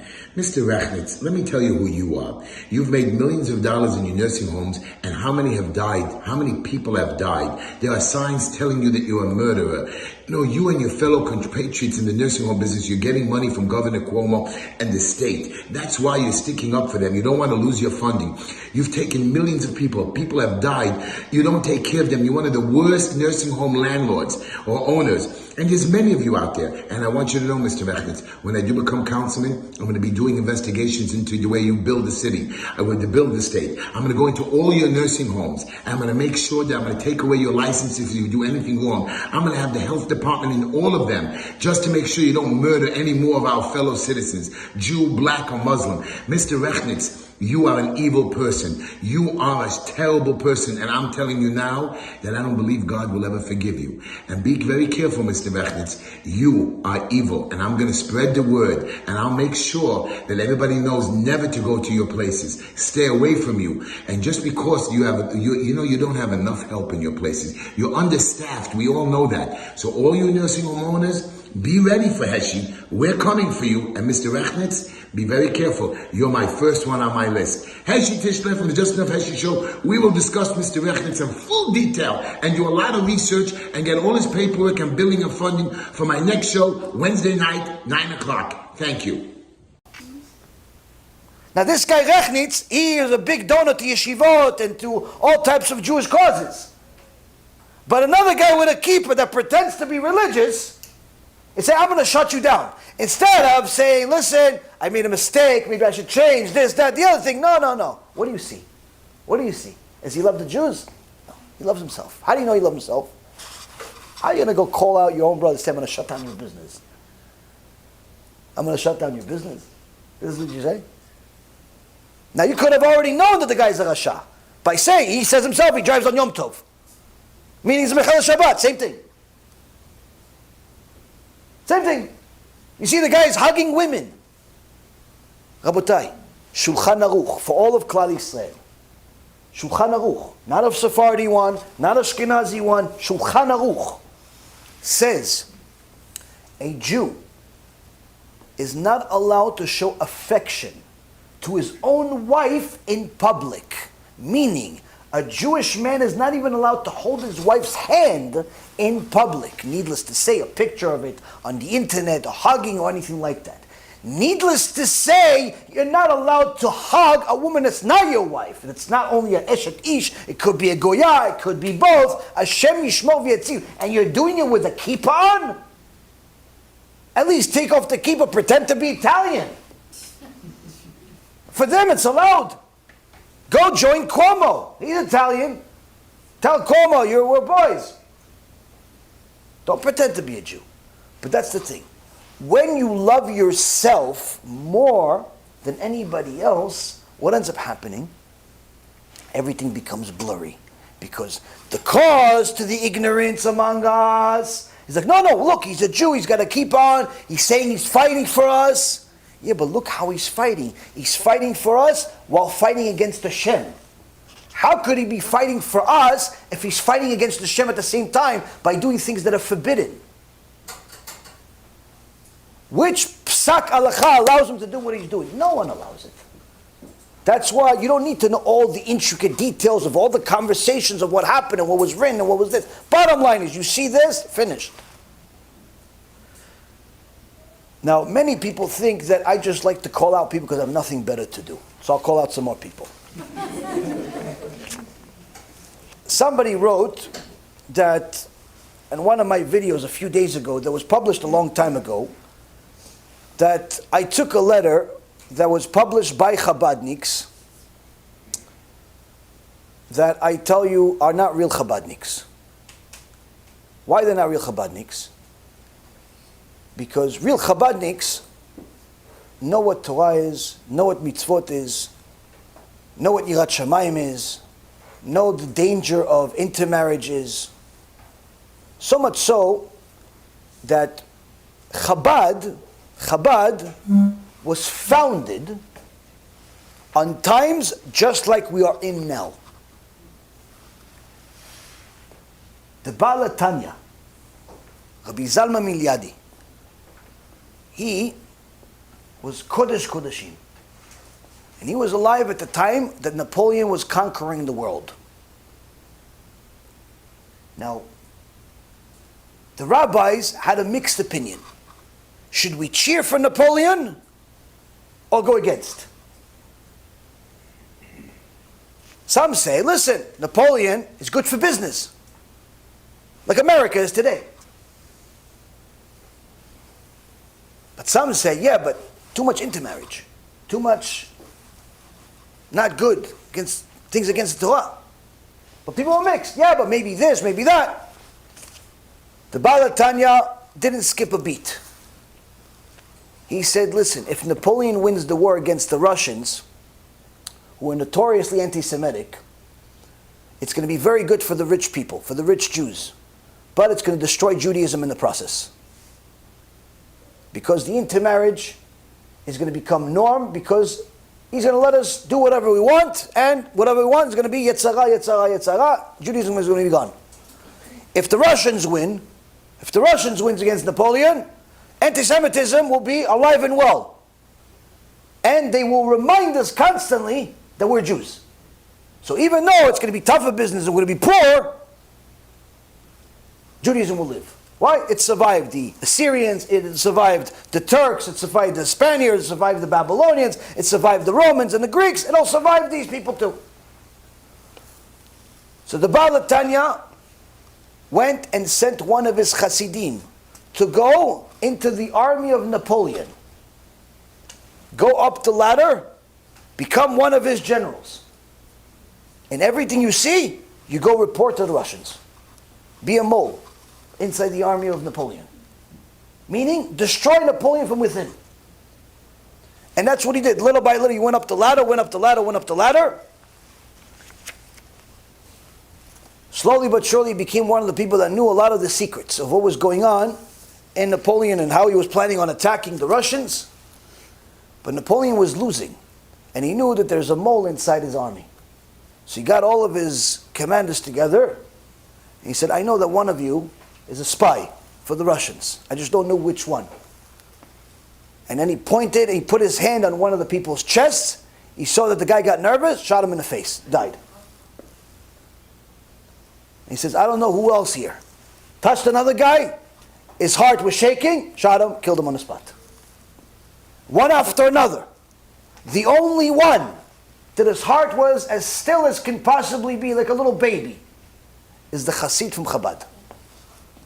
They asked him later on, how were you not shaking? You're the only one that actually did something. He says, the Rebbe told me everything's going to be okay. Why should I be worried? The Rebbe told me everything's going to be okay. Why should I be worried? I'm not going to die. I'm doing a mitzvah. I'm saving Am Yisrael with this mitzvah. How could I be hurt with doing a mitzvah? Napoleon went to the Baal Shem Tov. Not Baal Shem Tov, to Rabbi Nachman in Breslev. He met him in Tveria, Tiberias. And he told him, what does the Chacham think about my war with the Russians? And Rabbi Nachman Breslev told him, you're going to lose the war. He says, why would the Chacham say such a thing? He says, because you have an army that's comprised of many nations. They have an army of just their own. What is that like? He says, imagine there was somebody who's very rich, and he went and he bought $3 million horses. Each horse $1 million. One Arabian horse, one Indian horse, and one, French.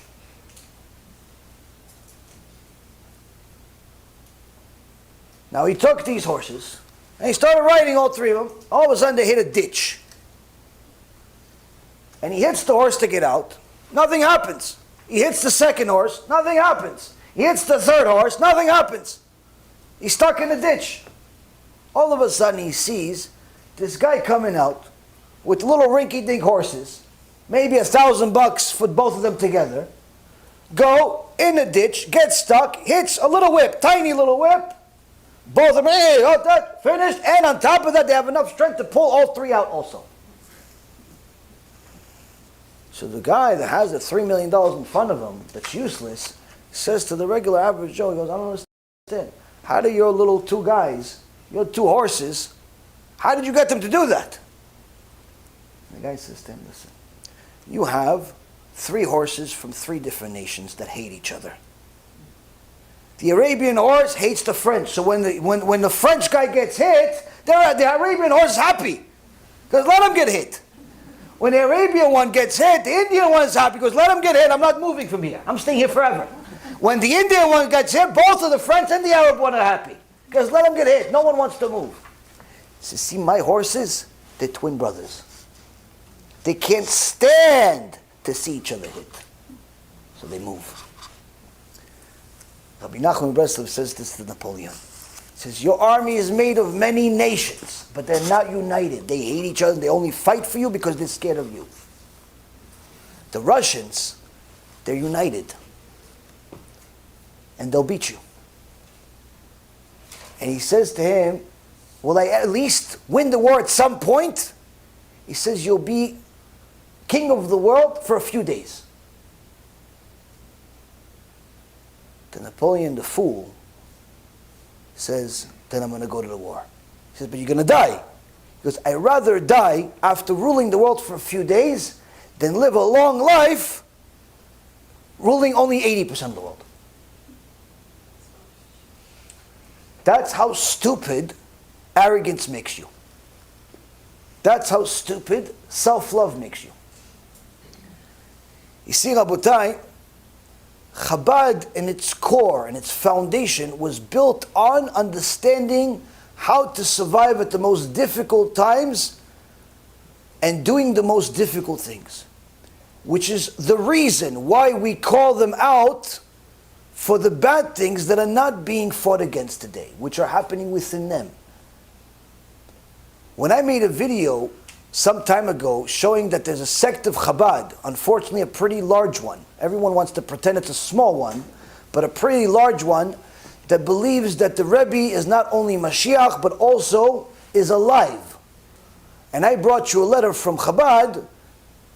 People didn't like it, people liked it, a few, you had a mixed opinion, but surely a lot of Chabadniks did not like it.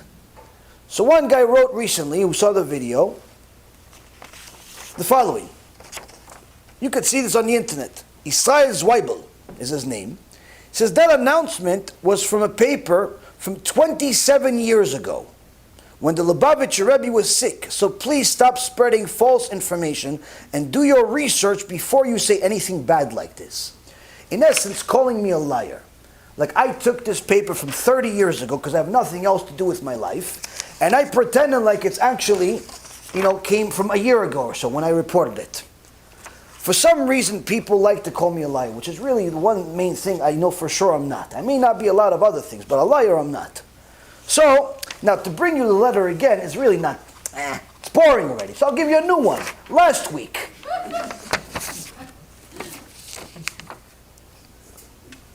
Machar, Yom Dalet Chavav Tishrei, the 26th, and on Wednesday, the 26th of Tishrei. This is about a week ago. בערב יקבל האדמו"ר מלך המשיח שליטה. At night, an evening, the King Mashiach, Shlita, meaning he's still alive, will accept in a private meeting the קהל האורחים אשר הגיעו לחצות קודשנו לחודש תשרי. All of the visitors that came to visit him for the month of Tishrei. כמו כן יקבל הרבי שליטה, מלך המשיח, ליחידות את החתנים ובני המצווה. Also the Rebbe Shlita, Melech Mashiach, the King Mashiach, will also have a private meeting with all of the newlyweds and also all of the bar mitzvah boys and their families, the boys and the girls. Suddenly the Rebbe also meets girls too. In life he didn't do it.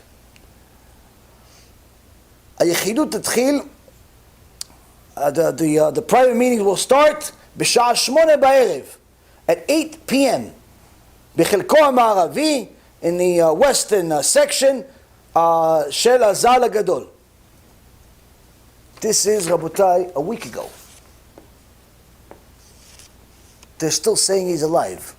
They're still saying he's meeting people. He died almost 30 years ago. Everybody knows it. I don't know what they do in the meetings and how they continue pretending to get the wine from him and $1 from him and all this craziness. But this is a Chilul Hashem. And this is Chilul of the Rebbe himself. And this is a Chilul of Judaism. This is a Chilul of Chabad, of what Chabad really is. Unfortunately, this is not a small sect. And this is not only in New York. All over Miami you have these crazy people saying the same exact thing. There's even a place in Moscow that has a room. I saw it with my own eyes. This is the Rebbe study area. Anyone that wants to visit has to make an appointment.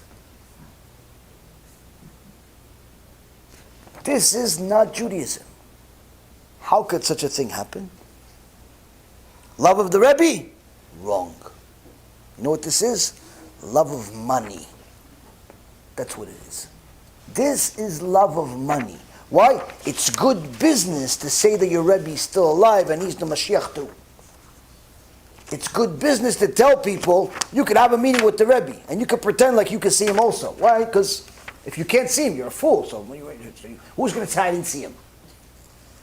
It's like the story of the naked king. I told you guys the story of the naked king, right? One time there was a king who wanted a special outfit. So he hired all of the special designers and he told them, I want you guys to make me the best outfit. Whoever wins gets $1 million. So each guy came, got fabric from all types of countries and so on and so forth. After a while, he called everybody to the office, to the palace. First guy gave him some fabric from Italy. Okay, no big deal. This guy from France. Okay, no big deal. This guy from this place. No, One guy is like, no, where is it? He goes, Your Highness, come. We have to put it on you. Okay. Comes into the room, takes his clothes off, and the guy starts going his arms, measuring this, that. Okay, Your Highness, you look great. I can't believe it looks so good on you. The king comes out. He says, Your Highness, listen, this is something you've never seen before. Only people with special eyes can see this. Only people with the Majesty's eyes can see this. This actually validates your kinghood. So the king's like, oh, that's an outfit. Wow, great. So he comes, he looks in front of the mirror, and he sees himself naked. Now he's embarrassed to say, wait a minute, I don't see it. Why? Because he just said, this guy, this Joe over here, Versace over here, just told me that only this validates my kinghood. How could I say I don't see it? Well, I'm not the king. So he starts walking around naked in his new outfit saying, wow, well, this is the best outfit in the world. You're the $1 million winner. And now he starts walking around the whole palace naked, and now no one dares to say a word. Why? Because they know that if they say a word, he chops their head off. So he's walking around naked, the whole palace. He goes, listen, I would like to make a special gathering of all of my people to show them the winner of the contest and my new outfit. And he has gathering. Tens of thousands of his people show up, and they wait for His Highness to come to the balcony and show the new outfit. He comes out on the balcony, and everyone's yay, and they see him.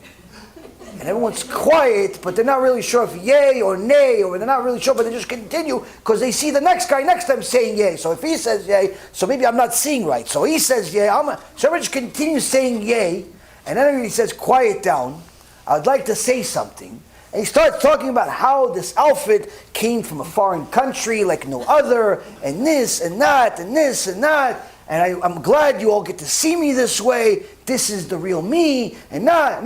And then all of a sudden, just a little moment where it gets quiet, a 5-year-old kid says, look, Mom, he's naked!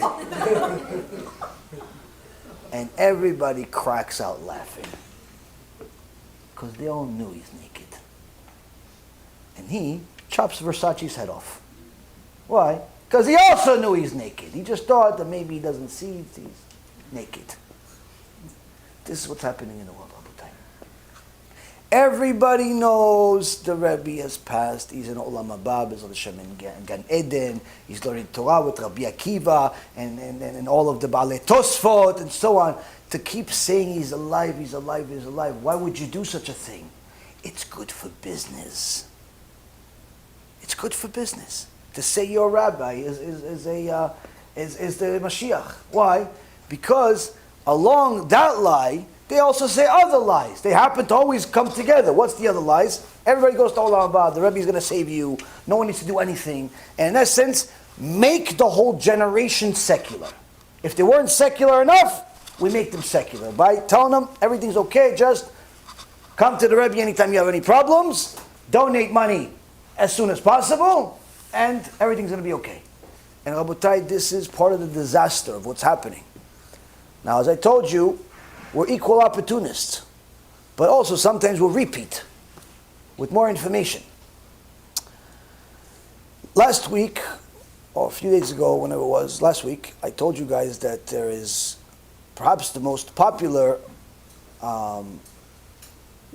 speaker in the Jewish world today, at least the person that wears a kippah, is the guy Ben Shapiro.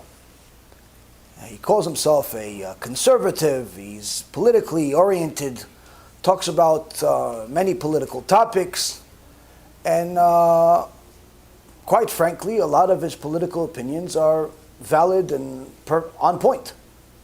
Seems even like a nice guy. Smart. Seems like he was smart since he was a young kid, skipped a grade, played instruments, and so on and so forth. Now, if he stated politics, I'd never mention him in a lecture. Why? It's not my interest, nor should it be yours. Unfortunately, once he mentions Torah, then you have to look into things. Now, I already mentioned him some time ago, maybe about a year ago or so, 2 years ago, when I heard one of his opinions about the Torah being completely nonsensical. I mentioned it, but his popularity continues to grow. He has somewhere in the neighborhood of 3 million followers online, and his popularity grows by the day. He also recently moved to our backyard, to Ephraim and Goldberg's community, and he's getting more popular, especially with the election being around the corner. And the questions continue to come to me as far as his, validating him. So I had to look more into it, and I see that when it comes to politics, he might as well be the best. I care less. When it comes to Torah, his opinions are wrong and dangerous. Now, some people think that I'm just picking on him because I'm jealous, or because he has 3 million followers and I have 3 followers, because he is maybe a few years younger than me, perhaps better looking, perhaps because Ephraim Goldberg is his rabbi. I don't know. People have all types of things that they say. So, the truth is, with all kidding aside, I try to tell you guys that, these things, only when it gets to a point that I can't stop myself from doing it, meaning it's dangerous not to tell you. If I'm mentioning somebody in a lecture, it's not because I'm bored. Trust me, I hate doing it more than anything else. If you see the amount of comments and letters and emails and just simply annoying people that bother me all day because of every one of these lectures that I talk about people, trust me when I tell you, you tell me, stop doing it. It's not worth it. But I have to. Why? Because when something is dangerous and there's a fire and no one else is saying it, me staying quiet makes me a murderer just like them. So there's countless people who did not know that his opinions are dangerous. His mindset is dangerous. And quite frankly, the whole modern orthodoxy mentality is dangerous, that I've been telling you for a few years.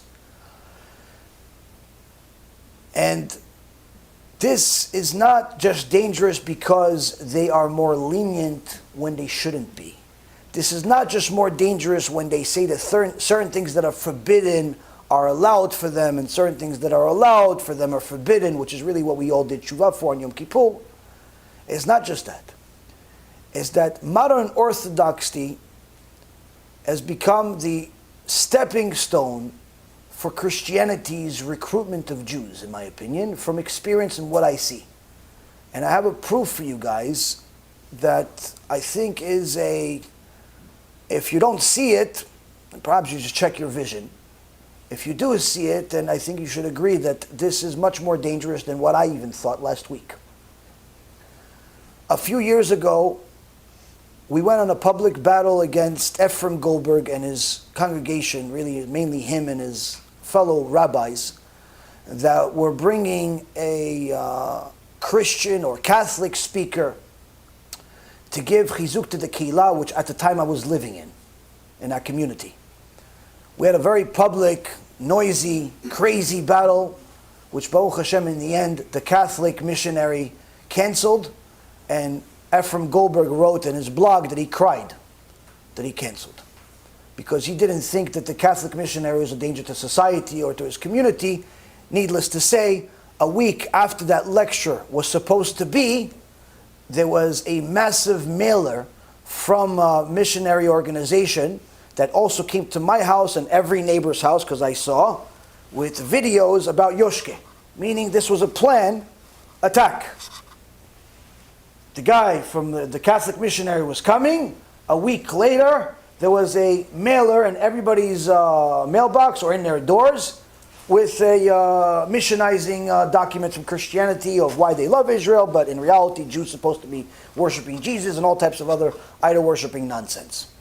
So, befriending Christianity to the extent of welcoming them to our synagogues, our communities, and so on, has become the norm in modern Orthodoxy and some parts of Chabad. We know this because we're seeing it. There was a modern Orthodox friend of Ephraim Goldberg just a few months ago in New York that invited a Christian speaker to his shul. There was a Chabad in Atlanta that invited Christians to their shul just a few months ago, and we reported all of this. And there's many more that we don't know about, or perhaps that we do know about, we just don't report every single thing. The point being is that the Christians feel at home with these two parts of our brothers. And in essence, putting ours in danger. Now, where they're so comfortable with the Christians that they don't even think it's dangerous. Because they think that everybody just be comfortable in their own beliefs, and if he wants to believe in Yoshke, no big deal. If he wants to believe in a beaver, no big deal. If he wants to believe in a horse, no big deal. No, that's not Judaism. The second you declare yourself a Jew, that means every Jew matters to you, even the one that you're actually supposed to hate. He still has to matter to you. You hate him, but he matters to you. That's why you hate him. Like a Nazi, you hate him, but you're not because he matters to you, because you just simply hope and pray that he just disappears from the world. But someone that goes to gay pride parades after knowing that Hashem forbids it and calls homosexuality an abomination, you're obligated to hate that person. But needless to say, if given the opportunity, help him do tshuva. So you hate him, but if given the opportunity, help him do tshuva. A Mechalel Shabbat knows that he can't drive on Shabbat, but he does it anyway. You have to hate him according to the Torah, according to Sharet Tshuva. That's the halacha. But if given the opportunity, you have to help him do tshuva. Now, if he doesn't know that he's supposed to drive on Shabbat, that he's not allowed to drive on Shabbat, don't even hate him at all. Just get him to do tshuva anyway, though. But if he knows he's not allowed and he still does it, then you have to hate him. That's really the law. Now, we all know that Christianity is not a friend of Judaism. For whatever reason or another, this shiur, this part of the Torah is like missing in the Torah of the modern and some Chabadniks today, because they're befriending them like they were BFFs. Even though the founder of Chabad was very much anti. Even though the founders of modern Orthodoxy was very much anti all of this, something happened along the lines, and today's leaders or rabbis, or whatever you want to call them, are welcoming the Christians into our own houses, our living rooms, with no barriers whatsoever, and it's gotten to the point where it's too dangerous. Now, Ben Shapiro, may God help him do tshuva, but Ben Shapiro is a very smart person that's extremely stupid at the same time. Why?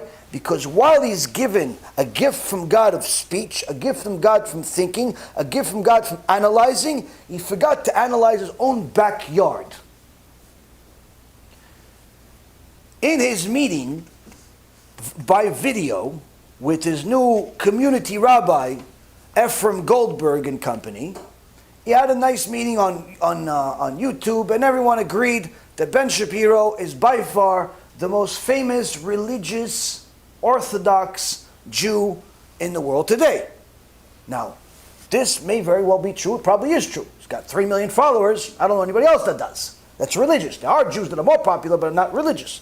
And he made fun of it, saying there's really the pool is not so large, so it's very easy to be popular. Whatever. Point is, reality is, when people think of Judaism, Ben Shapiro pops up as a thought. This is a representative of Judaism, whether you like it or not. He knows it. Everybody knows it. You can't say, no, I'm not connected to the religion. When you walk around with a kippah on, and you're that popular by default. When you start talking Torah with the kippah on, you don't need any more further explanations to show how much your opinion has to be validated at all times. So when he says things that are against the Torah, like Genom is not forever, or that the soul is not sure if it's real, or if Olam Haba is real, all types of things that are heretical, these are problems. Where we were. Well, do you believe there's a soul or something like a soul, a pattern of information that represents who you are, that floats off the body and continues on? After I don't know. I mean, honestly, I don't know. And I don't think anybody has a great verifiable account of that. I have suspicions, but again, they're suspicions, less about knowledge.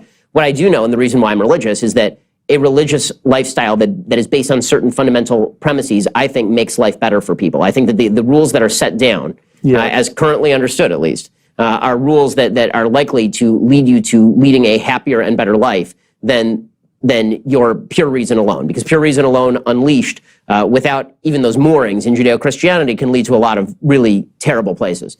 So I was curious, by the way, that the ancient Jews said the Sheol, and you don't go anywhere after your death, right? Yeah, the idea of the afterlife is a pretty modern invention in Judaism. Yeah. And it really only crops up, historically speaking, a little bit in the prophets, and it's usually the late prophets. Right. And it's really maybe as a response to early Christianity or Greek thought. So yeah, in the Bible itself, there's no reference. In the Torah, there's no reference to the afterlife. So what at do you all. think happens after the death of your body? So, I mean, I only have suspicions because, again, unverifiable. My suspicion is that if there is a God, which I believe, who exists outside of time and space, and that what animates me is that I'm made in the image of God, and that what animates my capacity is that I'm made in the image of God, that I reunify with God. That basically there's the traditional Jewish take on this has been that there's a cleansing process. Judaism doesn't believe in eternal hell. So it's instead this idea that there's a cleansing process for your soul, the part that you got from God, that spark of life that you got from God. You've schmutzed it up while you're alive, and now there's a cleansing process, and that's what hell is, sort of. And then you are reunited with God, and you have greater understanding. The idea of me being a distinct personage outside of my body, I think, is a difficult one.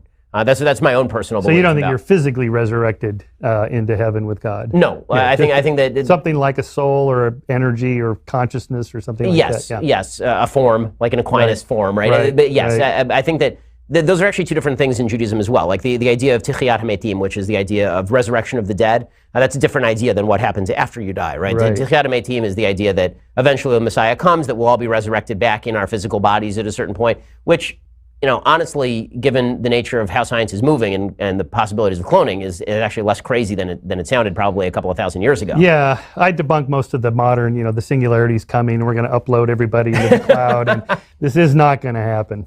No, definitely I mean, not. that's good to know, because I just feel like the computer would be really weird. It's weird to live inside a computer. But or that we're living in a computer now, but there's no buffering or little pixels that are going on. You're not waiting for the Messiah to come, right? He's not coming I'm waiting for the Messiah to come in the form of a political figure, right? So the Messiah in Judaism is a guy who's going to come back and is going to establish peace in Israel and is going to assure that there's sort of a happier world with a bunch of political aspects to it, as explained by Maimonides. But he's going to die too, right? He's not going to come back and everybody lives forever and any of that kind of stuff. He's a corporeal agent. He's just like us. Right. Like, and in the Jewish view, any person could be the Messiah. Any Jew can be the Messiah in the Jewish view.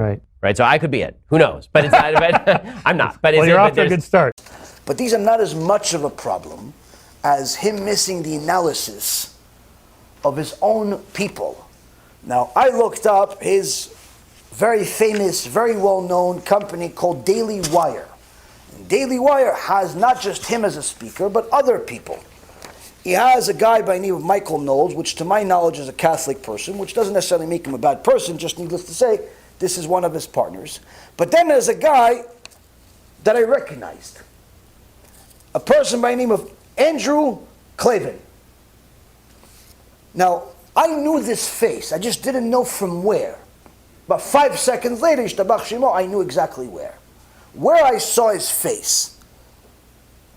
Because he's extremely popular, he's his partner, he's on the website, he's a big deal. Everybody knows who he is. But I don't care about his political views. I don't care about Ben Shapiro's political views. For all I care, they could be lefty liberals or righty, or it doesn't make a difference to me. Him, I knew it wasn't about politics. Why? Because I remember that face somewhere else. Where did I see this face that has to do with you?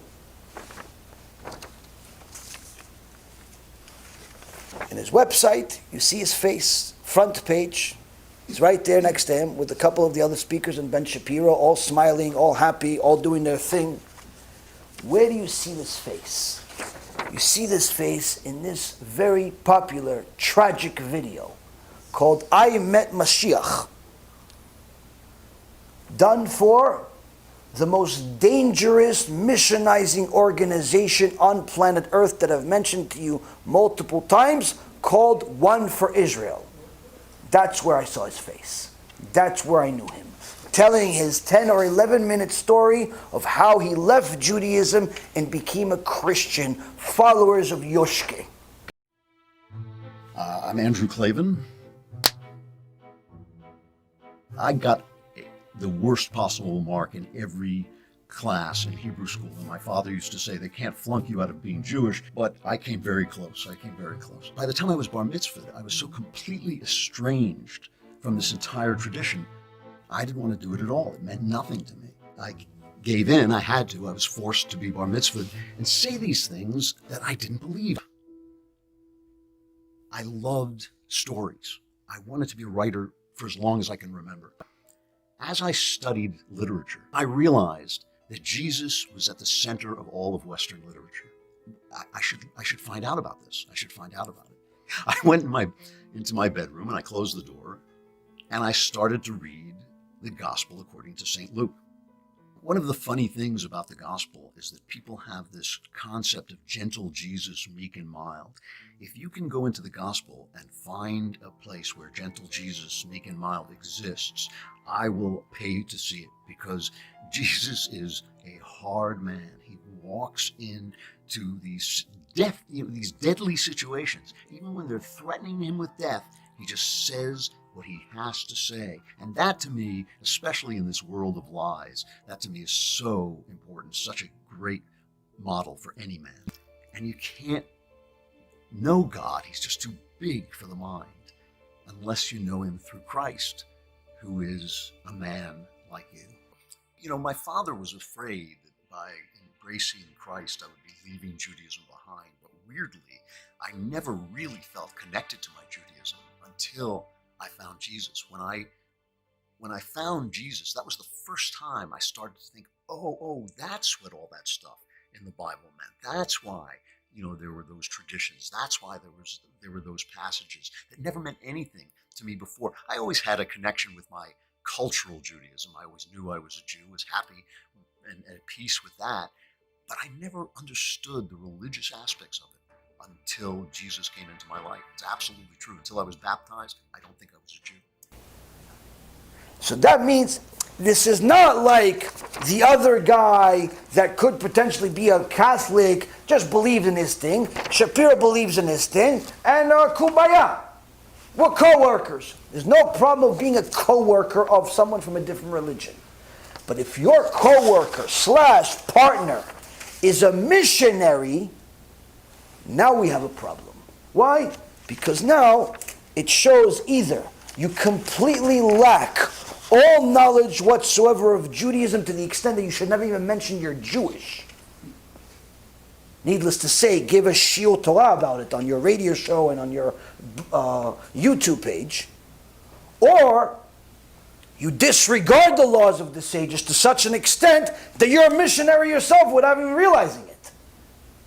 If your partner is helping the most dangerous institution on planet Earth, one for Israel is their naming, Machshema V'zicham, run by this guy, Eitan, Moti, and Eretz, 3 Reshaim, all born Jews, all heretics, all have a number one target of destroying Judaism.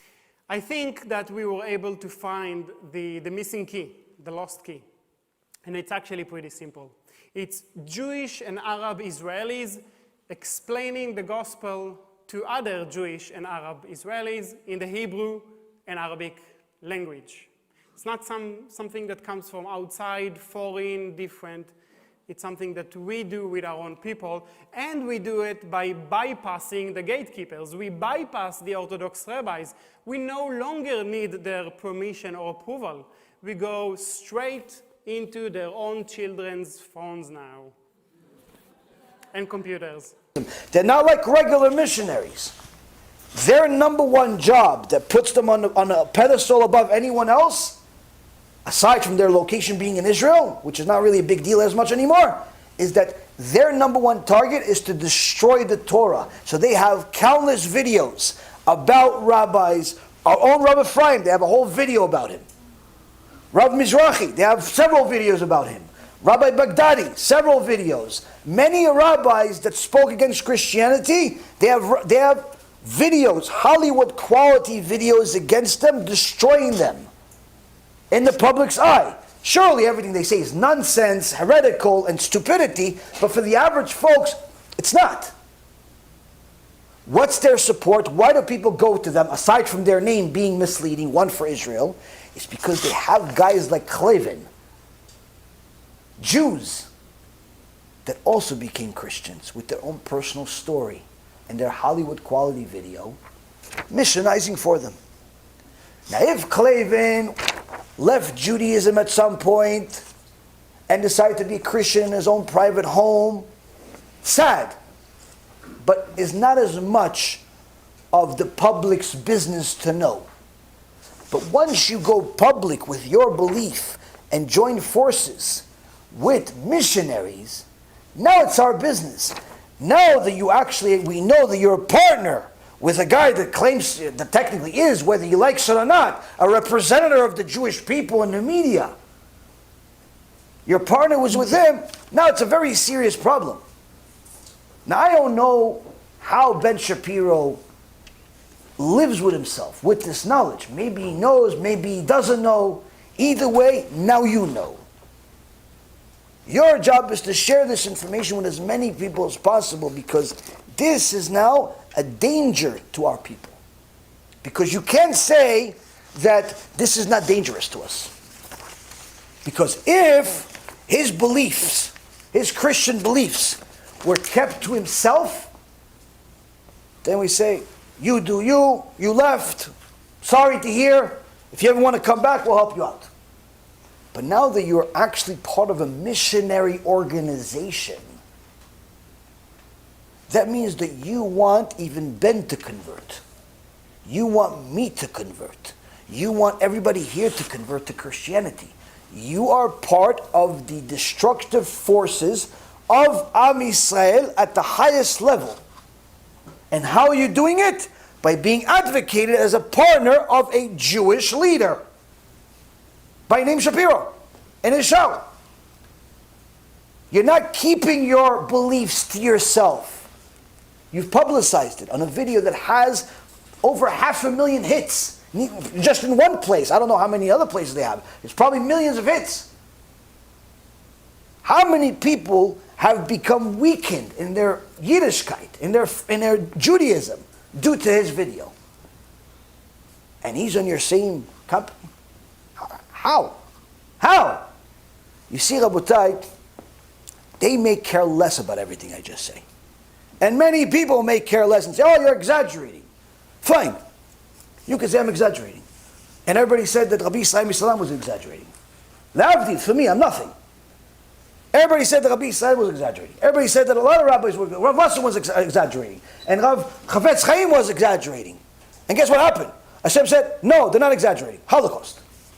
Why? Because if it's not for the Holocaust, in physical form, you're already destroying yourselves with the spiritual Holocaust by allowing the enemy inside your house to marry your daughter.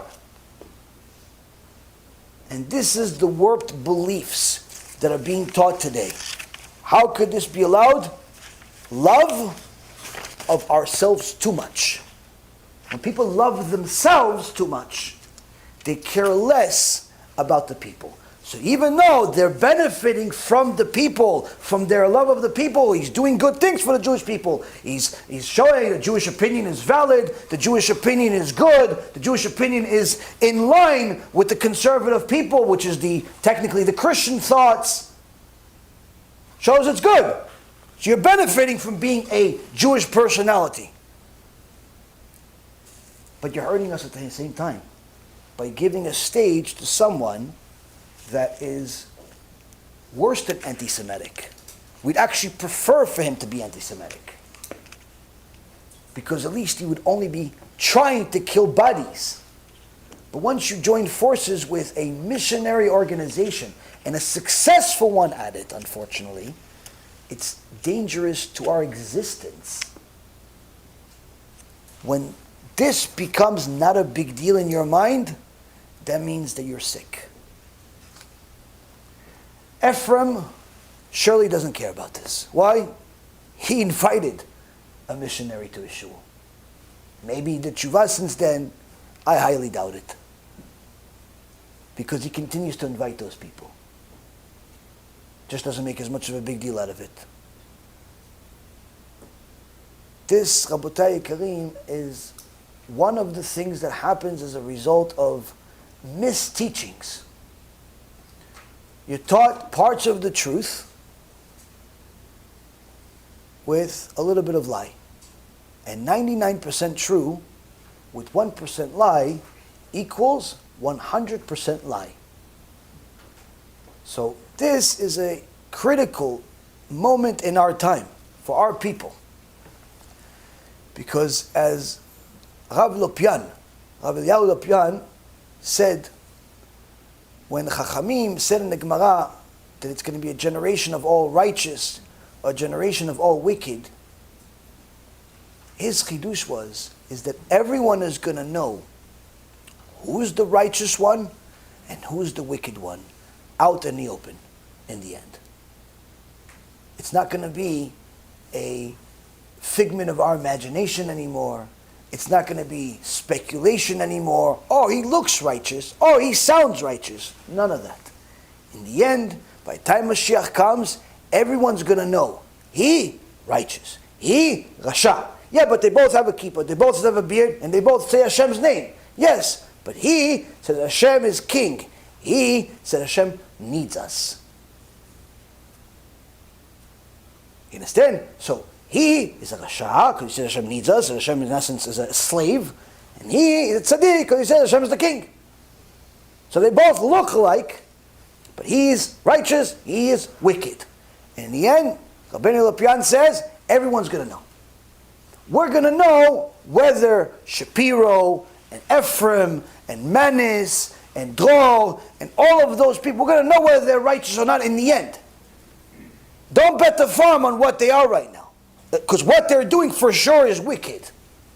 What they'll end up doing, we don't know yet. Why? Everyone can still do tshuva. Everyone can still do tshuva. If they don't, and so long as they don't, we're obligated to hate them. Why? Because now they know it's wrong, and they continue. And as David HaMelech says, those that hate you, I hate them. David HaMelech says, those that hate you, I hate them. And Ephraim explains, what does it mean, those that hate you? Who hates God? A person that knows it's a sin and continues anyway, surely it's because he hates God. You know that homosexuality is forbidden, you continue to do it anyway, and on top of it, you're celebrating it with the gay pride parades, you surely hate God. You know that certain things are forbidden and you still do it, surely you hate God. So, and while you hate God, I have to hate you. While you hate my father. You know it's wrong to bring missionaries to a shul. You know it's wrong to have partners as missionaries. You know it's wrong what he's doing. And you continue to allow this to happen, I have to hate you. But guess what? If you want to do tshuva, I'll be the first one to welcome you home. I'll be the first one to help you. Because I want you to do tshuva. Because imagine how great it would be if we could use all of those people that are currently reshaim and use all of what they have been gifted from Shamayim to do good. To help Am Yisrael do tshuva. It would be fantastic. But until then, we have to hate them. We don't want to. We have to. Alvai, they would change, and I will be the first one to do even more shulim.